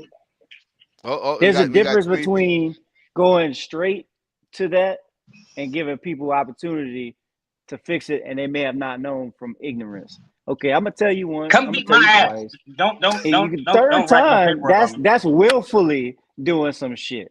But look, as a sergeant at arms, trust me, I'll put it out right there with you. I was one. Biggest target on your back as a member holding a position. You know why? Because you got to take yourself out of it. You may like such and such. That's your homeboy. Such and such acting a fool. You got to take the biased opinion out of it. You got to do your job, whether you like it or not. You got to make sure you across the board equal with everybody. You can't just write up such and such all the damn time because you don't like them. And then Joe Blow over here running rampant and nobody's telling him anything. And you just wrote somebody up. How stupid do you look now? Because when that person comes back and say, yo, didn't you just tell me that I can't do X, Y, and Z? But he's currently doing it right now. So what's the deal? And then you put yourself in a situation. So as that person, you got to take yourself out of the equation and your opinion. You just got to go with what's right is right and what's wrong is wrong. And I'm sorry, I got to hold you accountable because like you say, you got to keep people safe. You got to make sure they're doing what's right. This person out in your market acting a fool, Sergeant Arms don't do nothing. You allowing that shit to happen. So therefore, you just as guilty as the person screwing your market up, making y'all all look stupid because you don't have the balls to tell them nothing. So I got to pick out the fool. So basically, you got as a Sergeant Arm, you gotta be so unbiased. You gotta do what's right. Yeah, we cool. Yeah, we share drinks. Yeah, we had a good time here and here and there. But what's right is right. What's wrong is wrong. Pitbull, go ahead. I was gonna say on top of all of that, you got to be a Sergeant Arm and know how to talk. You got to. You can be a dickhead all you want, but you got to be able to listen to two different sides of stories and come to a happy medium. You got to be able to read and understand the regulations. And I personally think if you're Sergeant Arm, you gotta be ready to go fisticuffs. Because some folks, you just need to take them out back, beat the ass, and then come on back and then we go back to business. Because you're gonna have some folks who are gonna try you. Now see, Pitt, you sound like an old school fucking military guy right there. Put those calls up. Let's see each other in the back. Let's put the call. Your position don't mean shit. Let's put it in here. We're gonna see each other in the back, and then we're gonna go out and drink a beer. So I have been at meetings where the goddamn chapter meeting and got messed up tables and flipped all over the place, and then people that went fisticuffs, and the Sergeant Arm just standing there looking crazy. I wasn't Sergeant Arms when that happened. I mean, sometimes you gotta scrap it out, and then they learn their lesson. Hey, if I was the Sergeant Arms, I'd like, all right, take that shit in the back, come back, and we figure out if you want, we're going that way. So I don't know. That's me. But what if you're the Sergeant at Arms and you do some fisticuffs and you get your ass whooped? You lost your power. You got to take that. I'm gonna get my gun. You got to take that loss. Who's that? Get the gun. Then we finna shoot.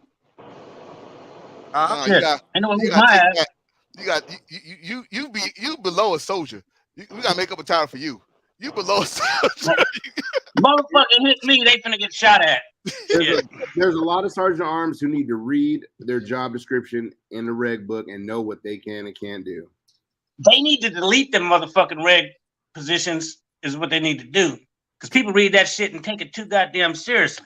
You know, the whole regulations. You know what I mean? These motherfuckers are weaponizing them, and that's why you got sergeant arms out here trying to write the motherfucker up that they don't like, and not fuck with and not write up the motherfucker they do like.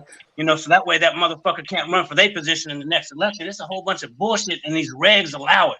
You know what I mean? Back in the days, To we an didn't have all extent, the though. regulations, and huh? To an extent, because if you educated Let me on tell y'all it, something. you can't let There was people a time when they run didn't through have you with it. regulations, and this shit ran smooth. Hold on. Believe it No or not. doubt. I don't disagree. Let me break this down. When I came in, there was no such thing as zero tolerance. When I came in, Snacks, we both came in almost like me and Snacks came in the same year. Zero tolerance. Is this? Are we talking about alcoholism in the military? We talking about beating. They was fucking fighting.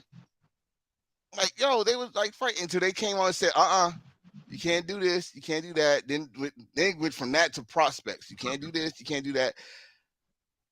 Now, as I think y'all said earlier, people are instead of talking it out and doing their fucking job, they quick to get that pen.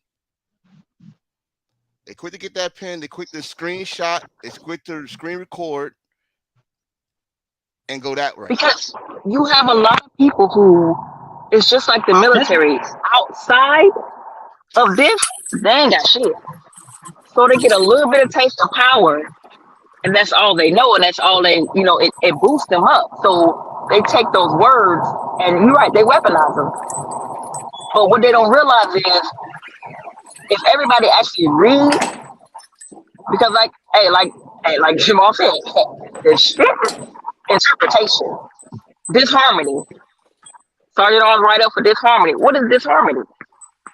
Because you don't agree with them. Right, I use cuss words. I call people bitches. That's disharmony. Well, I spent 20 years in the Navy. I cuss like a sailor. Man up. What if they really are bitch? Are you lying? Oh, Lord.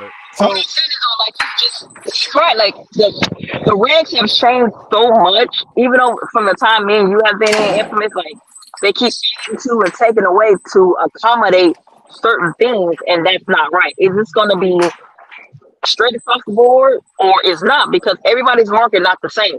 So don't tell me that piece of paper is going to tell me how we supposed to run in Virginia, but California is different. That's a whole different coast. Their rules are different. Their people operate different. Their markets operate different. So you're taking those rule books and then you're allowing you're allowing a lot of people on the corporate board to weigh in on these decisions, and they don't need to. The regs have, from the time we first came in to now, it's too much. The regs are too much. Like it's too much. You can't do this. You can't do that. At this point, what the fuck can I do besides give you $100 and go to other people's annuals? Like that's literally all I can do at this point. Because you have taken away everything else. Bible. Hey, all right. We're gonna go from Sergeant Arms to VP. First of all, I heard, was someone on here a VP before? That's like the only one I never been. Pitbull. Pitbull, you was a VP? Snacks said she was one too. See, oh yeah, that's right, baby girl. Anybody else? Because one thing I want everybody to, I ask about this. VPs pretty much have more. Did y'all have more responsibility than the president? I think so. Right. They- Okay. Yeah. Can y'all please explain on that, please? One of y'all or all y'all. Okay, as a VP, we all know he or she is the one that facilitates the meetings. Outside of that, I believe that the VP should be the one that is doing the majority of the mentoring when it comes to all the other board positions. The VP, I feel, should have his or her hands in everybody's position to the point as when it comes to guidance. And they're the ones who is really moving the flow of the chapter. That's my opinion. Okay. Snacks. You was VP. Yeah, and he's right. Like the president is just like the tier of chain of command. The president is the last, so you should be able to handle just about everything until it gets to that level. Only way it should get to the president level if you as the VP cannot handle it. So yes, you have a lot more responsibility because you have to be on everybody.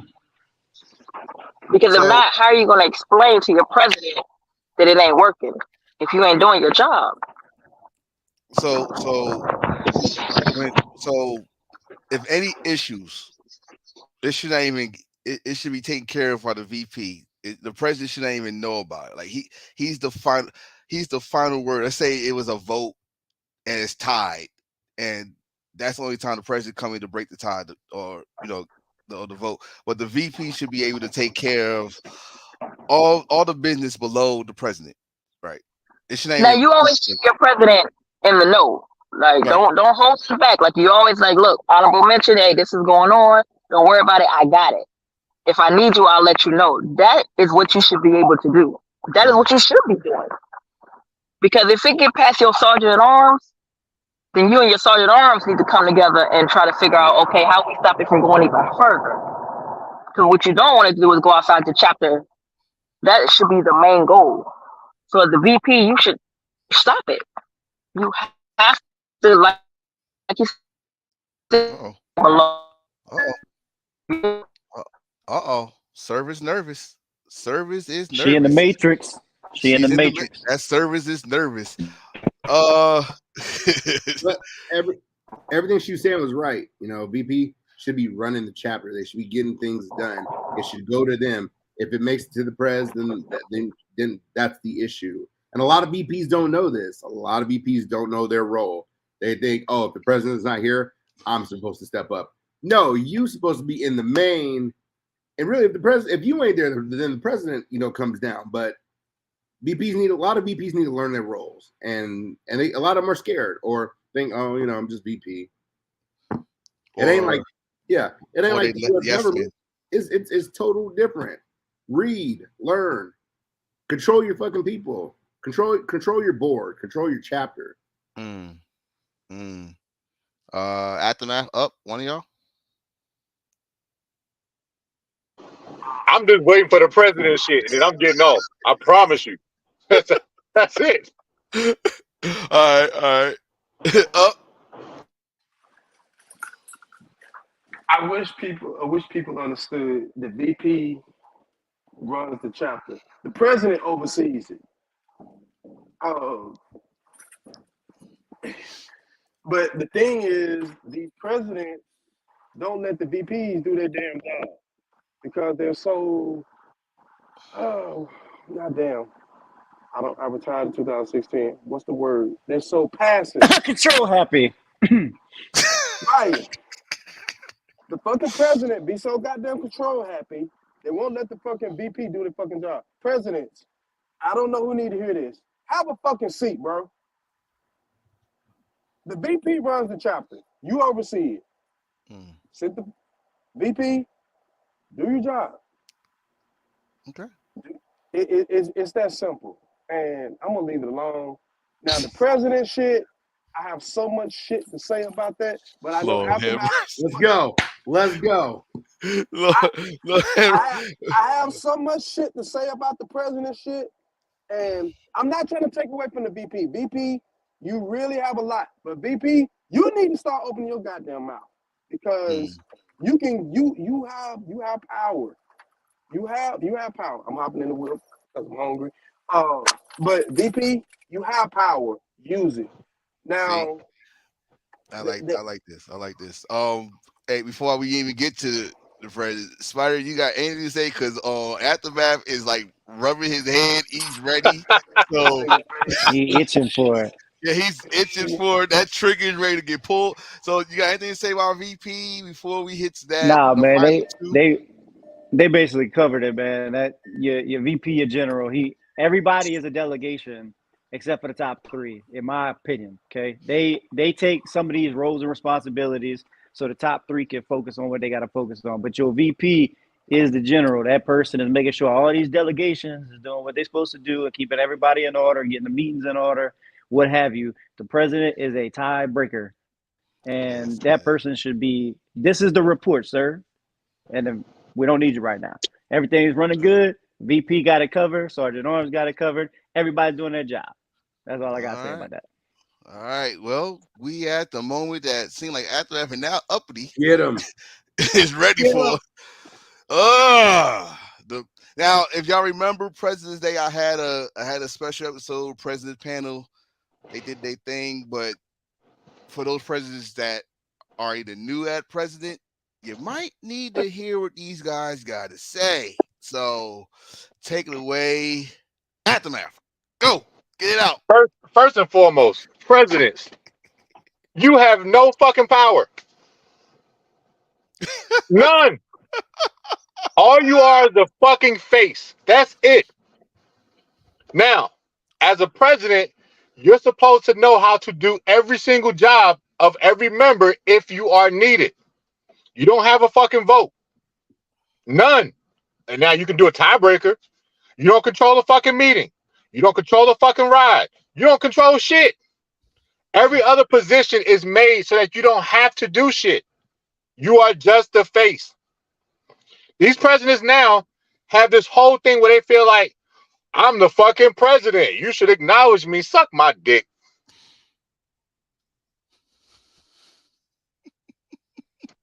And I say that with all due respect. But out of every position in Rough Riders, yours is the lowest. The lowest. Oh my goodness. I'm being this shit irritates me because I've seen presidents try to run rides, try to fucking run meetings. No, that's not your fucking job. You're only called upon when you're needed. That's like my position as national road captain. If it ain't a fucking national ride going on, or if I'm not attending a state event, I'm not needed. They don't call me for shit. Now, you're supposed to know what's going on in the chapter. If there's an issue, it's supposed to be brought to you, but it's supposed to be told to you that we've already got it covered. Now, if they can't cover it, now you got to step in. But usually, shit shouldn't even come to you. If you got to get involved in everything, then your members are not doing their fucking job, and they need to be fucking removed. Until that time comes, you shouldn't be doing shit. You don't plan events. You don't plan rides. You don't pay for no fucking nothing at no fucking parties because the treasurer and everybody, they handle that shit. So what do you need it for besides a tiebreaker vote? If everybody's doing their fucking job, what do you need it for? But I'm a president. I can do I know what they need it for. You exactly right, and I agree with you 1000%. Your president should be the role model. That person You're just a face. That's somebody. Exactly. But if everybody's doing their job, if everybody's doing their job in the chapter, all you need to know is I'm the president. I'm here. That's it. Who's the president? Aftermath. That's it. In my chapter, I'm be real with you. In my chapter, I don't have to do shit. I call about vest orders. I complain if I need to complain to about certain things that I'm asked to do from my members and my officers. But until that time comes, any member of my chapter will tell you, Aftermath don't do shit unless we need him to. They handle their own fucking positions. And if we have everybody in the right position to do their fucking job, you shouldn't have to do nothing. Let that man cook up. My bad about the suck my dick part. It's just, I don't give a fuck. Your Aftermath. It wouldn't be you. Hold on. Right. Hold on. Up. You say I'm going on mute. All right. Up. Go ahead. Hold on 1 minute. Can I get a Cavassi and Coke? Oh, yeah, let's cook. Oh, shit. God damn, he about to... And a Big Mac and some tacos. He about to get that drink on. Go ahead, brother. I wish the president would stop acting like... I have no issue with presidents. I don't. And I feel like when the chapter elects them, they elect them because they feel they are the best fit to oversee the chapter. To me, the president, let's look at it like this. When we step out, the first person you see is your president. So most clubs gonna look at like, this who y'all follow. You know what I'm saying? Like this who y'all follow, this who y'all got faith in. I want you to take that in. And for those that was in the military, I want you to think about your platoon sergeant. Remember, your platoon sergeant was a mentor. He was an epitome of what you wanted to be when you made that rank and lead and train, mentor, coach those soldiers. That was your face. Because let's just say, and I'm shifting gears here. Let's just say I'm 4 platoon war dogs. When you got to work, motherfuckers like, hey, Sergeant Yarborough, hey, he don't play them games. Hey, that motherfucker squared away. That's how I look at the president. Like the president should have their shit in order. But now, what has happened, and we're gonna go way back after now, when Rough Riders start putting these tabs on these jackets with that letter on the back, people start feeling entitled. Well, I'm the president. You're Gay. gonna do what I say. Fucking gay. Right. You're gonna start doing what I say. Why? Let me guess. You want me to do what you say because your wife doesn't fucking listen to you, but you're gonna come in here and empower yourself here. Or I'm the female. Oh, you're gonna do what I say because I'm a woman and I'm empowered. That's cool. Be you, queens. But this is not it. Because if we gotta go outside and scratch, yes, your knuckles gonna have to get dirty. Yes. Oh, well, I'm a woman. No, you're not. You're president. Yeah, get out here. Jesus. Hey, he's not lying. Anybody else got something to say about these presidents? Because they said what they had to say. No, I'm good. I wasn't done. Presidents that have these gay ass tabs that says presidents or the 4 stars in their vest, they need to be fucking smacked. God. And I'm gonna tell you why. I have been around a lot of MCs. Some of y'all probably have too. The one thing you don't do is promote your position, because if you want to fuck a motherfucker up, look for the nigga with 4 stars. Wow. Who better to kill on a snake than the fucking head? I like that. And when you are promoting your position, that you're the president, and some niggas want to get you, they know how to get you. So, hey, quick question, because I think this was a debate one time on a certain group. Who the hell made these fucking tags in the first place? I mean, that's why. Listen, I'm gonna tell you right now. That's why I do what I do, just to piss off people. That's why I got the soldier fucking patch and shit and all that shit, just to piss off people. Who thought it was a great idea to get these tags? I'm gonna tell you exactly who it was. It was a nigga who won't get no pussy and figure if he get that tag on his fucking vest, he gonna get his dick sucked. Lord, this is Aftermath, ladies and gentlemen. If you don't know who he is, no. If you don't know who Aftermath is, you go. I'm being real, because if you think about it, most women, if you're in a club and you want to holler at some chicks, and they say, "Oh shit, you the president? Oh, I'm gonna fuck with you," opposed to, "Oh, you just a soldier? Oh, you ain't shit on the rankings. I'm gonna fuck with a nigga that got the most rank." Wait a minute, hold on now, because if J Rod is on, he'll tell you all you need is a bike. I know that, but when you inside of a club, they don't see the bike. Right. So that position shit for me, like that them stars and that I don't get it. Now, to play devil's advocate, keep it 100. I got National Road Captain on my Harley vest, and it's a reason for that. It ain't because I'm gonna get no ass, because back in the days, ass was nothing. That shit came a dime a dozen. Sorry. So I don't do it for clout. I do it because when we're on a ride and we get pulled by, like, for instance, Myrtle Beach, 2013. When I led that ride with Psycho Tim as my assistant, and the cop said, "Who's in charge?" I'm the national road captain. You getting all 6 tickets. Is that kind of shit? Was that the one we was deep as hell on? Yeah. Oh yeah. He said you're getting all 6 tickets. Second example, Yonkers, New York, DMX ride, national road captain. I had a position I had it on my vest for a reason. It wasn't because I wanted clout.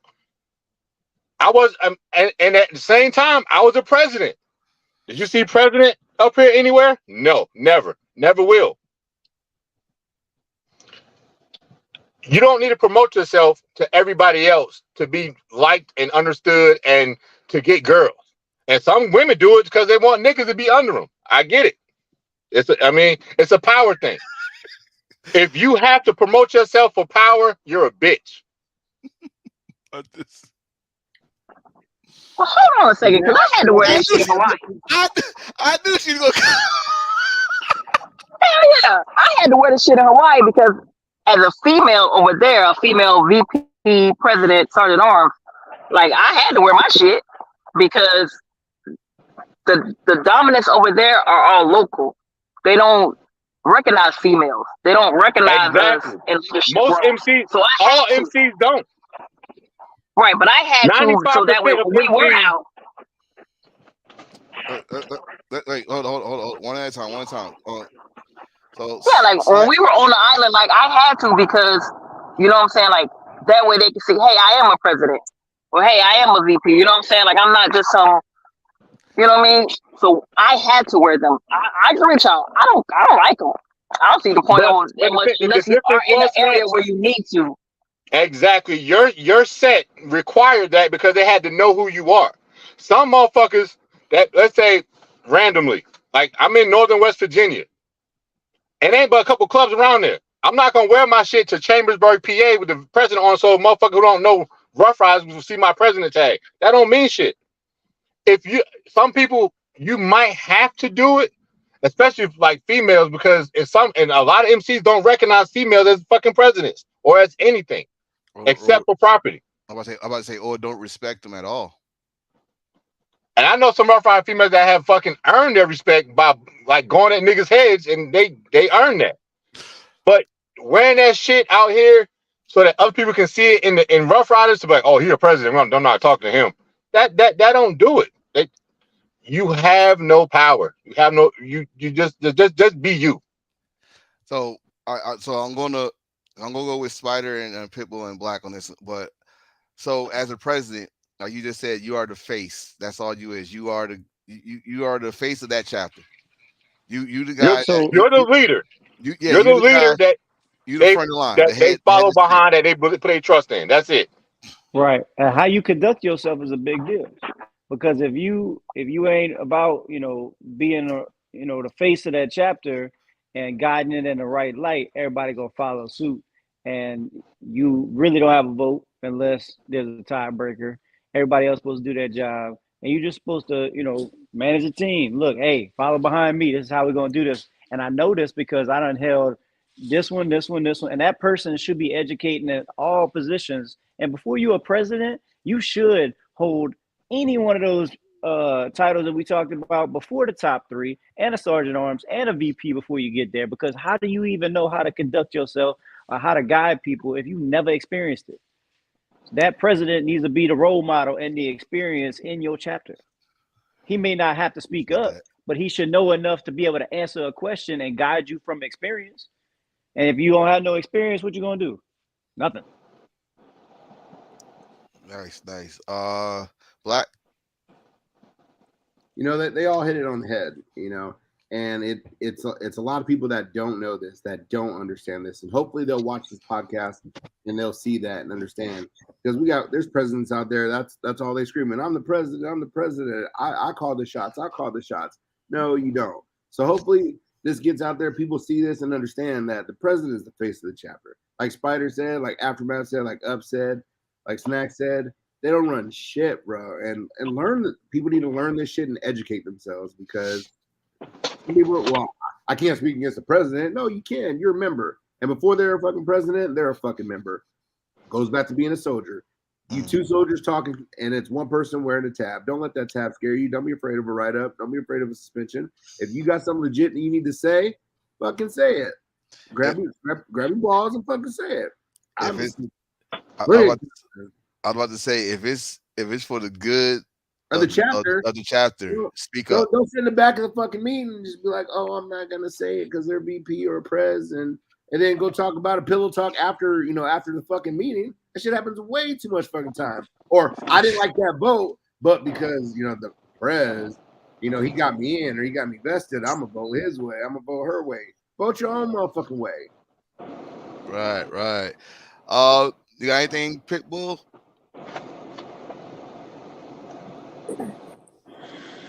I agree with what a lot was said. Not all, but a lot. But I will say I feel that as the president is supposed to be, you're supposed to be given guidance as far as the flow of the chapter. And when I say that, I mean, let's say I become president and I think my area of concentration for the next 2 years is going to be community supports. I feel that the president should be able to say that to the board, and then the board make it happen. I've heard the president don't have power, don't have a lot of say so, and all that good stuff. But the thing is, I hear what you're saying, but you can't take that literally all the time, because if not, you have no guidance in the chapter. There has to be some type of guidance or structure in the chapter, and you got to have somebody at the top directing what happens. You have to. Just, you know what I'm saying? Because if that's the case, why do we even have the position? Right. You know what I'm saying? And like I said, I know what a lot are saying are not little, but the thing is, we got to be mindful. If we got prospects and stuff on this here, they're gonna hear that, oh, the president ain't got no chapter and they ain't got no power. That's not true. Now, granted, the chapter is what decides on what's going on. I got it. I'm with that 100%. We know that the president is the tiebreaker. I got that, and I know that too. However, you show me where it says the president can't vote. The president is still a soldier. He or she still has a vote. But now we getting technical, and then we talk about Robert Rules of Order and all that good stuff. So you got to be careful on how we just say they ain't got no power, they can't vote. They only, you know what I'm saying? That's my say. So I'll listen to everybody. So what presidents need to know is, so I'm gonna piggyback off what you just said, Pitt. So what presidents, it's not about the power thing. It's about knowing their role. That's all it is. If they know they damn role, and everybody below them know their role, there should not be no issues. But there's no such thing as a perfect world. There's no such thing as a perfect chapter. I'm sorry, anybody out there that wanna fucking go Disneyland on social media and make it seem like it's perfect, but there's no such thing as a perfect chapter. It's just that y'all know not to put y'all damn business for everybody else to know. But the president. But when people see that there's problems, you are the first person they come to. They don't say, oh, it's the PRO, it's this that. They go straight to the damn president and said, bro, either you fix this chapter or not, which leads me to my last fucking title. State reps. Anything. Y'all got anything to say about state reps? Because honestly, that's a big title too. And up is rubbing the hands. Go ahead, Up. Cook. State reps. I'm about to say, are you rubbing for state reps, or you got some food coming? Oh, okay. Okay. State reps. Yes, sir. State reps. Man, who the fuck by the ocean, man? Somebody's by the ocean. Not me, as you can see. I don't know what that is. All right. Some raggy ass earbuds. Stop being disrespectful. Don't do that, Black. Oh shit! Nigga say he had the Walmart earbuds. Oh shit. Go ahead, up. Go ahead, up. Go I ahead. ain't Go say ahead. that. I ain't say that. I was playing. I'm Go sorry. ahead. Go your point. Don't cook like that right now. Now they know. Okay, Calm don't worry down. about annotate. Don't worry about it. I get their ass tomorrow. Look, state reps. State reps. State reps. Wow. You are the man. You're the epitome of you are the state reps. Let me say this. Man, state reps. Y'all get all the info. Here, state reps, push the shit down to your chapters. Anything that's coming out, you state reps, the state reps and the presidents, y'all need to be like this. Y'all need to be like this.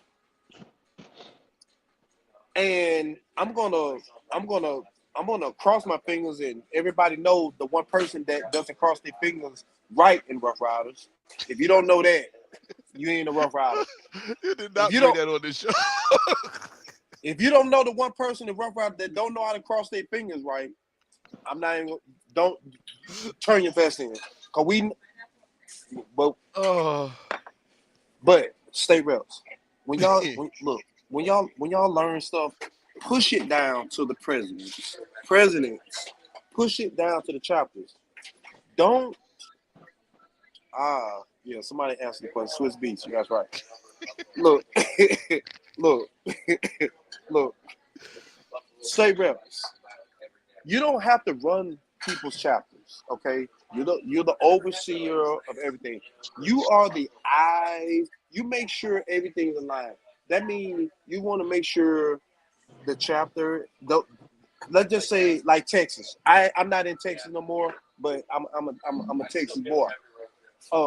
Texas had a lot of chapters. So you bully, shout out. Look, you got to make sure everything is running right in your state. Because what you don't want to have is hiccups. And if you do have hiccups, it's your job to make sure, hey, you had a hiccup, but we're gonna fix it. State rep, you're don't be doing the president's job. You just apply and enforce tasks and standards. That's your job. You just the coordinator of making sure everything is like, hey, is your guys doing this? Okay, bam. You push the info down. You're the coordinator. Cause at the end of just like let's just say like Aftermath. Let's just say Aftermath is like he's the national road captain. Aftermath makes sure every road captain has got the info and bit of information they have to do to be right and pushing that shit down to the chapter. That's what the state rep does. You are the coordinator. You make sure every damn thing is right. State rep reports back to WAP.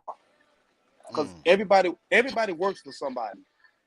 This is not a one man thing. Everybody works for somebody.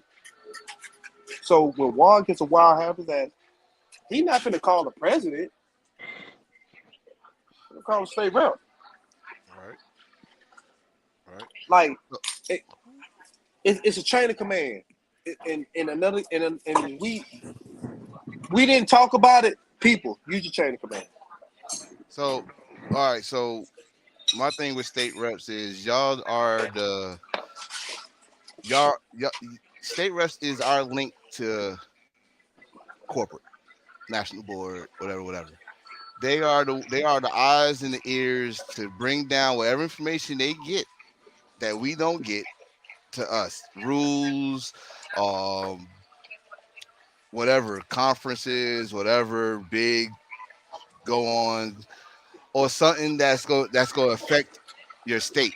Y'all are supposed to translate that to the state. Y'all pretty much the operator.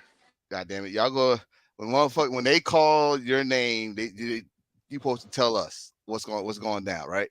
So like you said, they got to talk to the presidents. They don't have to talk to everybody. They just need to talk to the presidents of their state. They don't need everybody at the whole damn state meeting. They just need to have a conference call or a meeting somewhere and talk to the presidents. Don't need no damn vice president. Don't need no fucking because if we talk about the power, if anything, is right there. The presidents, the state reps tell what's coming up. The presidents bring that in when the meeting happens, and they went blackout. When the meeting happens, that's what happened. That's what they're gonna do. That's as far as I know about state reps. Anybody else got anything about state reps? Anybody? Well, shut up, Spider. Be nice. Spider, what you guys say would be nice. Be nice. I'll say this. That's another face position. Your state is your market. How you represent it is solely on that person. That's the face of your state, right? That person also leads by example. That person should know enough about every single chapter to know what's going on in those chapters, but allow those chapters to govern themselves and step in when necessary. But if you always telling them this is how you're going to do it, this is where it's going to be, then why have a board in the first place? You allow these people to do their jobs and correct them when they need to correct it. But you the face, step in when needed, but also know enough to, be able to represent your state properly. And that person, I believe, should be the link to get your chapters in your state together. We got states that have chapters in them, but those chapters are divided by the wall of China and don't do anything together. That state rep should, mandate something. Say, hey, look, once, every annually we're gonna have something for every chapters to get together and move as one. Keep them together. Keep your state strong. That's what I feel like state rep should be. I kept this comment because that is from, as y'all can see, Go-To, who's also is a state rep in Michigan. Antoine, what up? By the way, love the live yesterday, Go-To. Hey, go ahead, Antoine. Also, state reps are the last line of defense for any disciplinary situations before it goes to corporate or the national board. The shit goes to them last, and if he cannot resolve it, then it goes up to the national board. I've seen a lot of times where state reps have fixed issues that didn't need to go up. And on top of that, they're supposed to be like this with the presidents, yes, but they're not supposed to be to the point where they're taking their sides, even though they're fucking wrong. I was gonna say something about that. If you're a state rep, and you was and first of all, you was president before you became state rep, right? Let go of that presidency. Stop trying to have two or both positions. As soon as you get voted state rep, start working on a little election in that chapter and get a new president. Start trying to hold on to that position. Two, as a state rep and you come from that chapter, stop being favoritism to the chat to your old chapter. You're not in that chapter no more. Your chapter is the state now. You are responsible for the state now, not just that chapter. Now you're in charge of this, not just the chapter, but the other chapters too. Does that make sense? Yes, sir. So that's another thing, because I've seen a lot of, especially when I came in, motherfuckers still holding that president and state rep. No. Oh, we talking about state reps now? Yes. Once we are, we're almost done now. We're pretty much done. It's the last thing. Oh, once you get that vote or that confidence of them becoming you becoming state rep, you are not president no more. Let it go, and stop being favoritism to that chapter you was in. No, now you are in charge of every chapter in that state. If you want to get real kindergarten with it, you're the president of the state now. Okay, all right. So if you could do that, I mean, one thing I ain't gonna do and say every state rep does this, because we have some good state reps, some great state reps. I just named one already. Go-To brother, my boy. But we got some state reps that want to hold on tight. they want to hold on to that presidency too, because they do bad in the state rep, they can always fall back to president. No. So, like I said, I hope I was not right or wrong on that part. Other than that, and y'all got anything else to say on it? Anybody? Snacks? Go ahead, Snacks. Go. I agree and disagree a little bit about the whole now you're in charge of all the states. Like you are not in charge, you are an overseer. It's a difference. You're supposed to oversee them, but that chapter ain't your business unless they come to you. Unless it's a problem outside of the chapter, it's not your business. Okay. Mind your business. Mind the business, the title that is on you. That doesn't mean that you get to jump in and out of chapters meetings. It doesn't mean that you get to run the chapter because you feel like it should be done your way. No, sir. No, ma'am. You are an overseer of the state. If they have a problem, they'll come to you with the problem. Until then, mind your business. That's a lot of problems that a lot of state reps are trying to run every chapter, and then the ones they can't run, a lot of them bully. And I'm just being honest. They will bully the chapters until one or two things happen. They get their way, or they don't. Or they cause so much of an uproar that it now looks like the chapter is a problem. But that also goes back to the Sergeant Ark, because the Sergeant Ark can say, hey, state rep, no, you cannot come to my meeting. You're not invited. You should be invited. Wait a minute. I didn't know that part. A state rep could a Sergeant Ark could tell a state rep you are not invited? Yes, sir. You're supposed to be invited. Yes, you have to be invited to a meeting. You can't just pop your ass up. Yes, sir. You have to be invited to these meetings.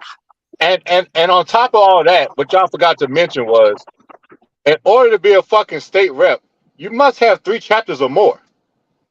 Anything other than that, you are a fucking point of contact. See, I told y'all was gonna school me in something, because I never knew that part. Anything less than 3 chapters, you are a point of contact. That's it. So while we're talking about that, you do state rep shit. Wow. But you are a point of contact. Wow. You're not a state rep. All right, go ahead, Black. Go ahead. What you gonna say? Well, he just answered it. I was like, so now that we're talking about that, some people need to understand what the difference is between a state rep and a point of contact is. Point of contact is someone that the national board or corporate calls about situations in that state. You do not manage a chapter as a point of contact. You are just a person that they call. Now, as a POC, you can be a president. As a state rep, you're not supposed to be. You cannot hold 2 positions as a state rep. So, if you are a state rep, you manage the state, all that good shit. If you are a point of contact, you don't manage shit. You are just a point of contact. Now, when I was in Alaska, Black is here, Pitt is here. They had me as a state rep. I was a point of contact. But they told me you are the state rep of Alaska. But I was a point of contact. People got to understand the difference in the two. By the way, how many states in Alaska? How many states? I mean, how many chapters? Sorry. When we started Alaska up, we had 2 chapters, but they were all together. Okay. Anchorage and Fairbanks. Now, we had 12 members at one point. The reason I asked is I remember you telling me this, and I remember Black telling me this on separate. I just wanted to make sure everybody know why you saying they say you were state rep, but you keep saying you were contact. Yeah. So the national board back then, it was Montana, Psycho Tim, and all of them. They knew me, and because I was in Alaska before me, it was Stanky Leg. He was a point of contact for Alaska. Then I think he got sent to Kansas. And because he left and I was the longest vested member there, I became point of contact. So then I started putting in the groundwork to start the chapter. So at that point, I was not state rep. Then after I left Alaska, Gator was supposed to be the state rep, but yet and still there was not 3 chapters, so he was still a point of contact. So I'm used. I know you got some more to say. I just put this comment on. That is go to said, man, look, the state reps has more power than you would think, but it's all in how you use it. That's true. Okay. So the point of contact doesn't. Oh man. So anybody else got anything to say? State rep? Anybody? Nobody? All right. So we are done. We are done. This was good. And 3 hours. Oh, y'all just caught up with Scorp. He ain't gonna like that shit. But but I think 310's your longest. I don't know. That probably was when I was really drunk. But before I get off here, do anybody got anything to say? I will go down the aisle and I will go with ladies first, by the way. Stacks. Nothing? Okay. Oh no, I don't want to go first. Let one of the other. No, you going first. No, you going first. You going first. We got respect here. You go. So I can just say whatever? Yeah, go ahead. Go off. Okay, cool. I don't give a fuck no more. And don't listen. I ain't been in long as some of y'all, especially aftermath of them old ass. But listen, those are the people when I was a prospect that I met, that I looked up to and wanted to be like. So as Rough Riders, try to be Rough Riders again. Like, I'm just sorry, like it ain't what it used to be. And it's sad to say that. But these positions, they are there for a reason. Don't use them as a weapon and do what you're supposed to do. At the end of the day, do what you're supposed to do. You're supposed to represent Rough Riders as a whole. So if you're not gonna do that, then stop being a couch Rough Rider. Like at the end of the day, you're wasting. I mean, yeah, you're giving them $100, but people gotta chase you and all this other stuff. Like, sorry, 125. You see my old ass. Just let it go at this point. Like the toxicity that has become is astronomical. Like it's too much toxic shit. Like you should never have to battle against someone you call family just because this shit is a hobby. I pay Rough Riders, they don't pay me. That's a debate. This shit ain't cheap either. But stop sitting up there trying to make people do what you want them to do because that's your image of it. Do what's right and mind your business and drink water. And get out and support your family. Like, support. Everybody can't do it. I got it. But I know when I became a prospect, they asked me that question. Will you be able to support other Rough Rider events? Yeah. I'm not sure if they asked the rest of y'all. That was a question I got asked, and I've been doing it.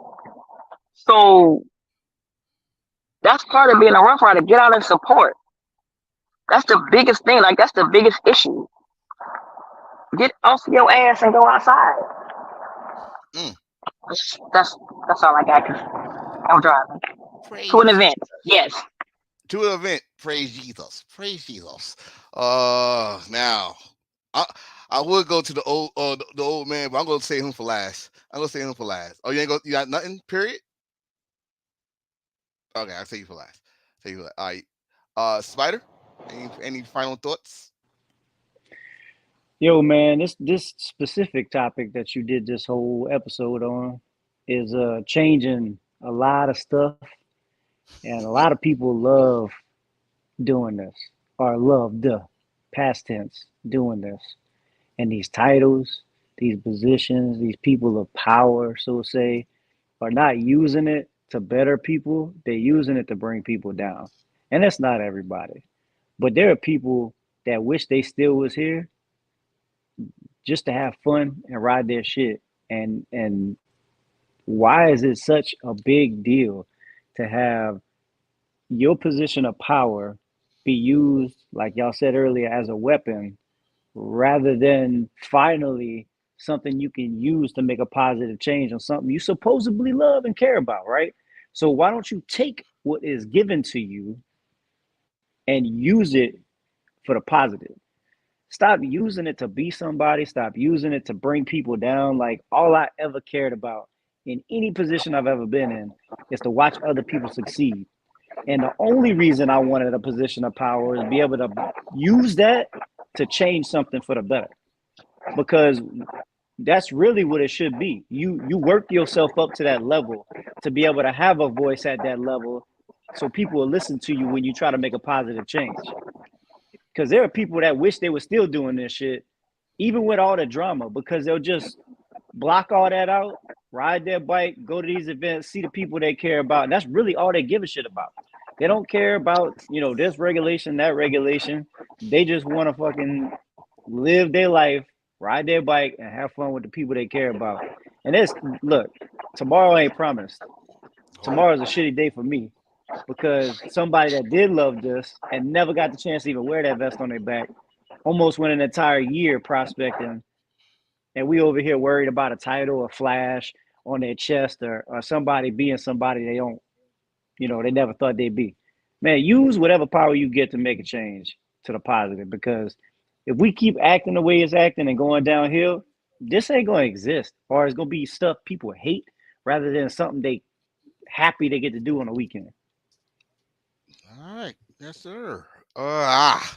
Black, I see you driving, so you got something to say so you can focus on the road.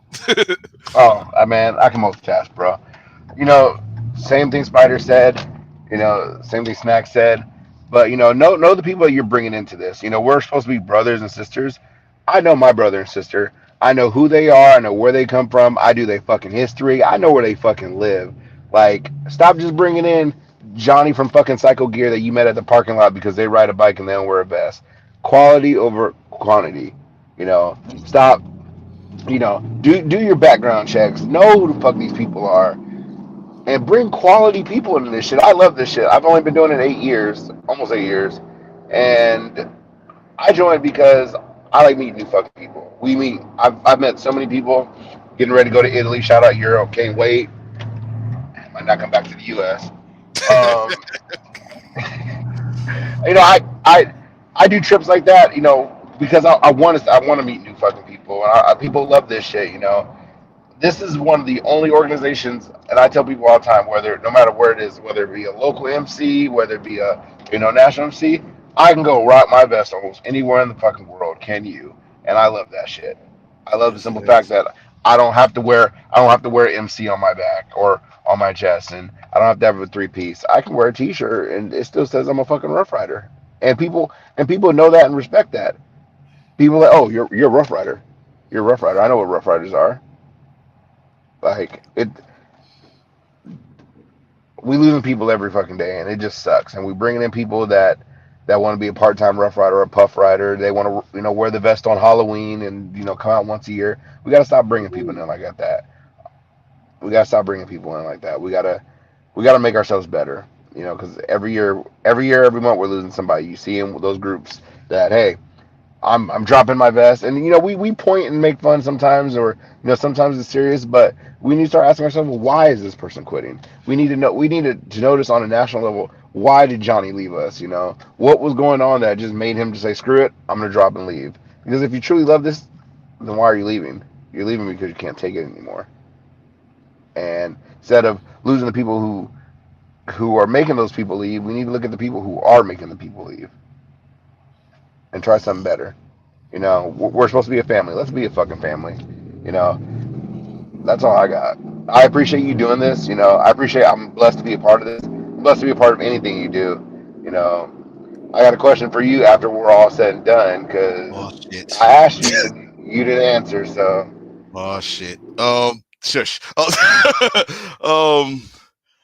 I'm gonna go with Pitt. Got anything to say? Tonight we talked about a lot of the positions and all that good stuff. Uh, all the prospects that's online and all the other members, just remember that you don't have to hold a position to make positive change. You can be just as much of a strong leader behind the scenes reaching out to your people. Hey, I haven't seen you out in the last, couple weeks. Won't you come on out? What's going on? Let's get this ride together. Let's hold this family activity together. The stuff like that doesn't need to go through the chapter, doesn't need to get voted on, and none of that stuff. Hey, I'm putting the ride together, put it out there. Hey, won't y'all come on out? That is how you can make change without being in a position. Another thing I would say is don't forget what you're on your journey about. We got a lot of cats who are kind of old school, and we're always looking for that new blood, that new idea, that new drive, and we're hoping that you are that drive. Because sometimes, we kind of get stagnant regardless of how long we've been. We get stagnant. We're used to doing the chapter the way it's been years, and we're around this people, but we get that new person with this new idea and this new sense of urgency to do stuff.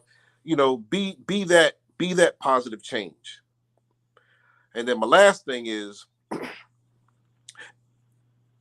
every chapter got its clicks, for lack of better words. Try to be that person who is down the middle, who can communicate with either side of the cliques and bring people together.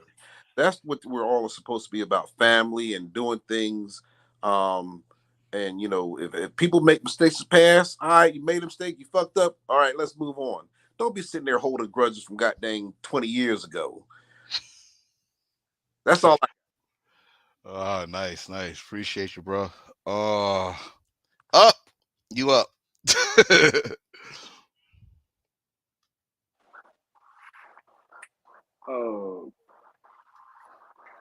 I'm on caviar. Pitbull, man, you just said a lot, bro.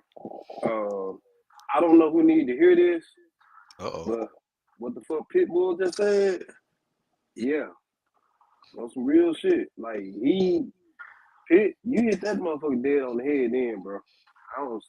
And I'm not saying what I ain't even say what I need to say, but Pitt, thanks for saying that. Like you said, what needed to be said there. A lot of time, I'm beating the bull a little bit here, but what Pitt just said, man, people, how I want to say this, people will be, I'm going to get on me here, damn. Man, people will be mad at other people, and they don't even know the situation, but because they cool with that person, well, I don't like him either. Meanwhile, you ain't even talk to him. I don't like him. Why you don't like him? I don't know. What did he do to you? Nothing. So why you don't like him? Oh, well, Pitbull don't like him. What did he do to you? Oh, he ain't do to me, but Pitbull don't like him. What did he do to you? Oh, nothing. You look goofy as fuck, but I'm gonna move around. Oh, yeah, I got food in my bed. Fuck y'all. I'm gonna say this, man, and I'm gonna say this very respectfully.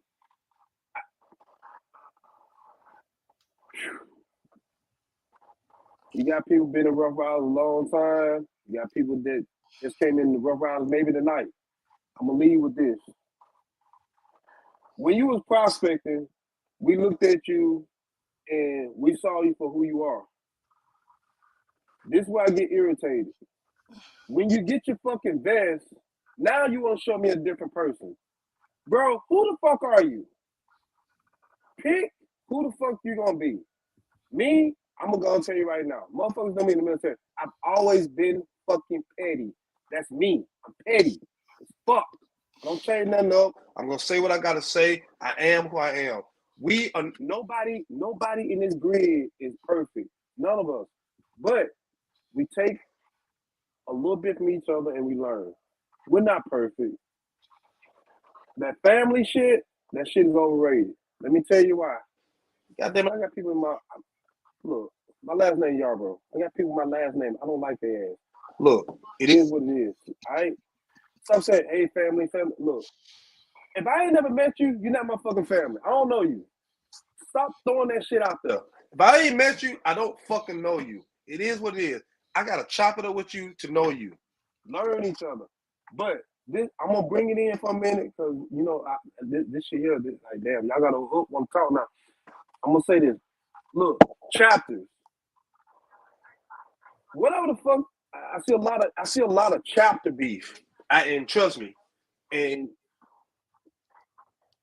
that shit can be fixed with a simple sit down and talk. Stop being mad at your president. Stop being mad at your VP. Stop being mad at your sergeant because they did their job.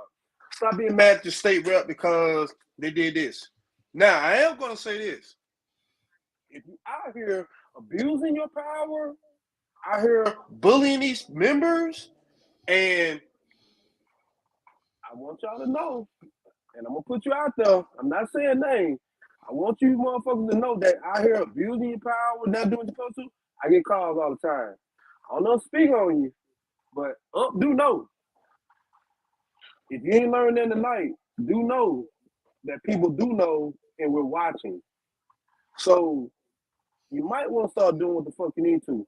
Members, soldiers, if your leadership is not doing what they're supposed to, get their ass out of there. Get their ass out of there. If they say, I'm going to get you terminated, trust me, I'm the most disrespectful motherfucker you know. If I ain't terminated, you can't get terminated. Because I'm very disrespectful. You can't get no more disrespectful than I can get. Trust me, I can be disrespectful. I'm here, I should let your ass know. You have hope. Stop letting these people use their empowerment. Look, state reps do your job. President, oversee, VP, run the chapter, sign on, make the right, hard decision. PM, you're the gatekeeper. Quit bringing us bullshit. That way I ain't got to get on Worldwide and start talking shit about these ragged-ass motherfuckers y'all bringing. Secretaries, take notes. Treasurers, stop taking money out the chapter. Presidents, no, you can't be on the goddamn account. I said what I said. You can't be on it. Get that 501c. Road captains, if their bike is fucked up, it is what it is. Sorry, if every bike in the chapter is 1,000cc, that fucking Ninja 450 is not going to keep up with us, bro. I'm done. Oh shit! Aftermath. I don't know how you gonna beat that, but go ahead, bro. You're next. So, I mean, nobody's gonna bring up the fact that we've been on this call. This man done sat at home, chilled, went to a bar, got drink and food, and then went back home again. Nobody brought that shit up at all. Yes, we did. Yes, we did. We brought that up. Like he did it. He did a whole fucking dinner date with his wife while on the call. Wait, we said it. And watch Law and Order. And watch Law and Order. God damn. This is bigger than me. It's bigger than me. Thank you. First and foremost, I'm gonna say this. When I meet prospects, I talk to them. I get to know them. You know, I used to be the exact opposite. Don't fucking talk to me, prospect. But now I talk to them, I get to know them. I don't tell them who I am. I don't tell them my position. I want to know them as a person first before they ask me, who are you? Because that way you get to know people. Second thing I'm going to say is I've always signed on every prospect I've ever signed a shirt, I signed in one spot. That's on the back collar of their neck. And I always tell them, regardless of my position, I sign here because I'm going to always have your back. Always. If you're wrong, I'm going to check your ass, but I'm going to have your back. And that's the problem with a lot of us Rough Riders. Let's say I got a problem with Pitbull. And this is just me speaking. If I got a problem with Pit and we about to fucking throw hands, and it's or even with Spider or anybody else on this fucking call, even though I'm about to fight this man, there's no other fucking person from no other fucking MC that's going to fucking touch him while I'm around him. Because he's my brother and I'm supposed to have his back. And if he's wrong, I'm going to check him, but nobody's going to fuck with him. A lot of y'all forgot that. Because a lot of y'all can't fucking fight anyway. Let's keep it 100. That part. I want this shit to be everlasting. No, I don't run Rough Riders. No, I'm not the CEO. But I know what I want. I didn't join this shit for shit to die out over some dumb shit that motherfuckers is doing now. I didn't. So I'm going to stay here as long as I can to where I feel like if I ever do step away, that it's in a good place. And everyone should be here for that one reason. It's almost like raising kids. you want your kids to grow up and do better than you. So I want this shit to be better when I leave than when I came. And everybody got to work towards the same goal. Terminations. If any of you motherfuckers think that your chapter can terminate you, you are fucking stupid. First of all, they can suspend you. They can recommend termination. It gets sent up to the state rep. They can acknowledge it. They can decline it. They can recommend it too. They can send it to the fucking national board. They can recommend it too. It gets sent to WA. He makes a decision, not nobody else. No one can terminate you from Rough Riders but one man. Until you motherfuckers understand that, you're just stupid in the game.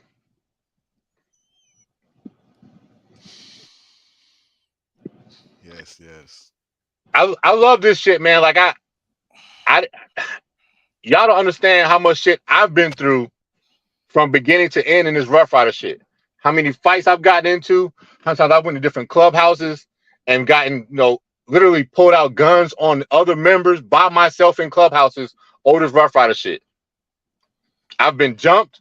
I've jumped some niggas. I've been shot at. I done shot at some niggas. All this Rough Rider shit. Everybody ain't built the same way. Everybody don't do the same shit.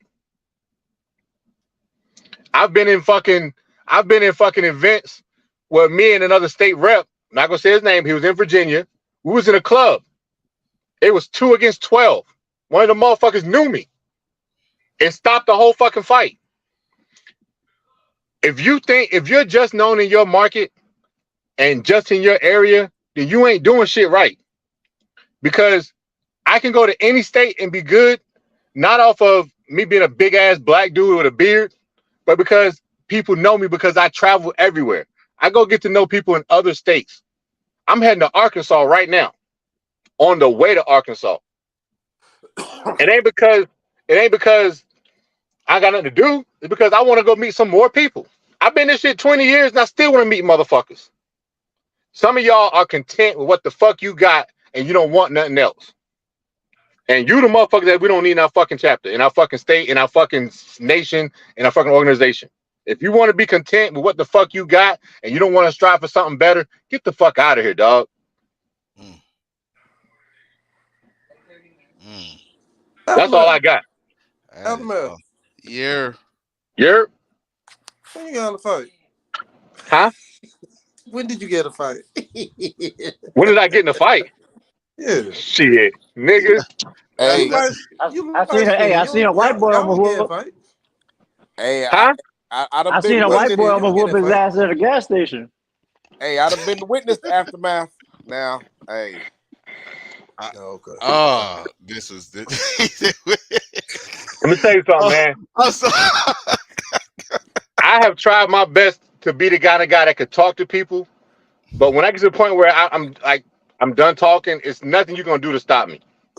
I've got my vest taken over getting in fights and got it right back 5 minutes later.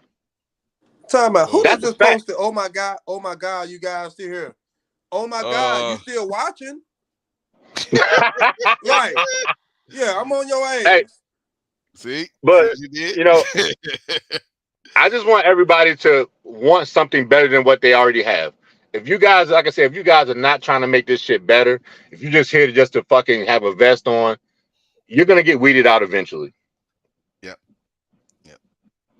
Be here for the right reasons, man. I mean, to the single niggas and shit, you're gonna get the pussy. Trust me, it's gonna come. Calm down. To the single females, you can have any man you want that's probably single and married because you got the most powerful shit in the world. Use it. Hey, he's not. Never mind. So, hey, grow this shit, man. Don't kill it. Grow it. That's all I'm saying. Just grow it. First of all, let me just say this. Thank y'all, man. I appreciate each and every one. And Jay Ryder, if you're still on typing, he was on here earlier. So let me just make this short and sweet because I gotta hit the road my damn self. Titles, no titles, divisions, no divisions. if you got that R on your damn back, we are. I know y'all said family. The word family is underrated. I was listening, but that's what we are. Understand? I tell you, when I came in, the most beautiful thing I ever saw was Myrtle Beach, and all of us had a uniform on. Most beautiful. If you was at that parking lot, you know exactly what I'm talking about.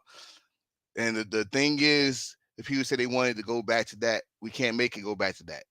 Well, what we can do, oh, look at that dog. Oh, what we can do is work our way to make it either better, like I said, make the shit better as we grow, or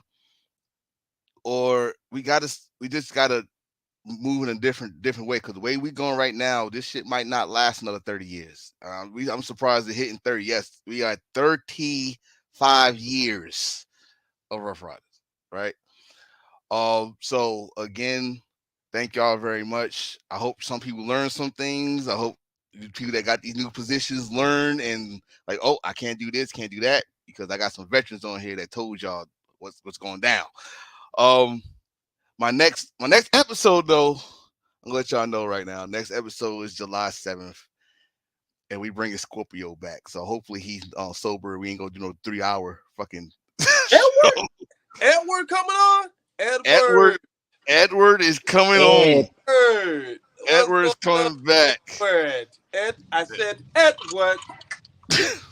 I said Edward. I'm on his ass. And you know what? And that's how we gonna have to end this shit with some damn Edward song. But again, y'all, appreciate y'all. I'll talk to y'all soon. You know what I do. We appreciate you. Spider, where's Gina? Yeah, where's Gina? She didn't pick her head out or nothing. Background or nothing? Yeah, what baby? Where's Morticia? Yeah, what baby? Oh, my bad. Look, where's hey, Morticia? If I come up missing after this call for 3 hours and 26 minutes and 46 seconds and counting, she be all right. Y'all know what happened. Don't last that long. She be all right. She over there eating the food she made while my shit getting cold, looking at me like I'm about to die. So if I come up missing, this might be my last time seeing it. You don't last that She long. be all right. Hold on. Morticia, you can hear me. If you run him off the damn show, you had the power to get him off the show. Oh, she told me that like 13 times already just tonight. She's like, you could have got off early and just said, okay, you done now. But, I'm starting shit. Might as well just take my licks. Yep. Hey, bro, all you gotta do, Spider, all you gotta do is give her some licks, and she'll be happy. Baby, don't. No. Just give her some licks. She'll be all right. Yeah. No. You ain't gotta take shit. Just give them. Pause. What you mean, bro? I gotta go. Y'all gonna make me look. Y'all gonna be the death of me. Yo, we all gotta go. So again, thank you. They gonna have you sleeping in the bathtub with ice. Forever, motherfuckers, forever. Peace.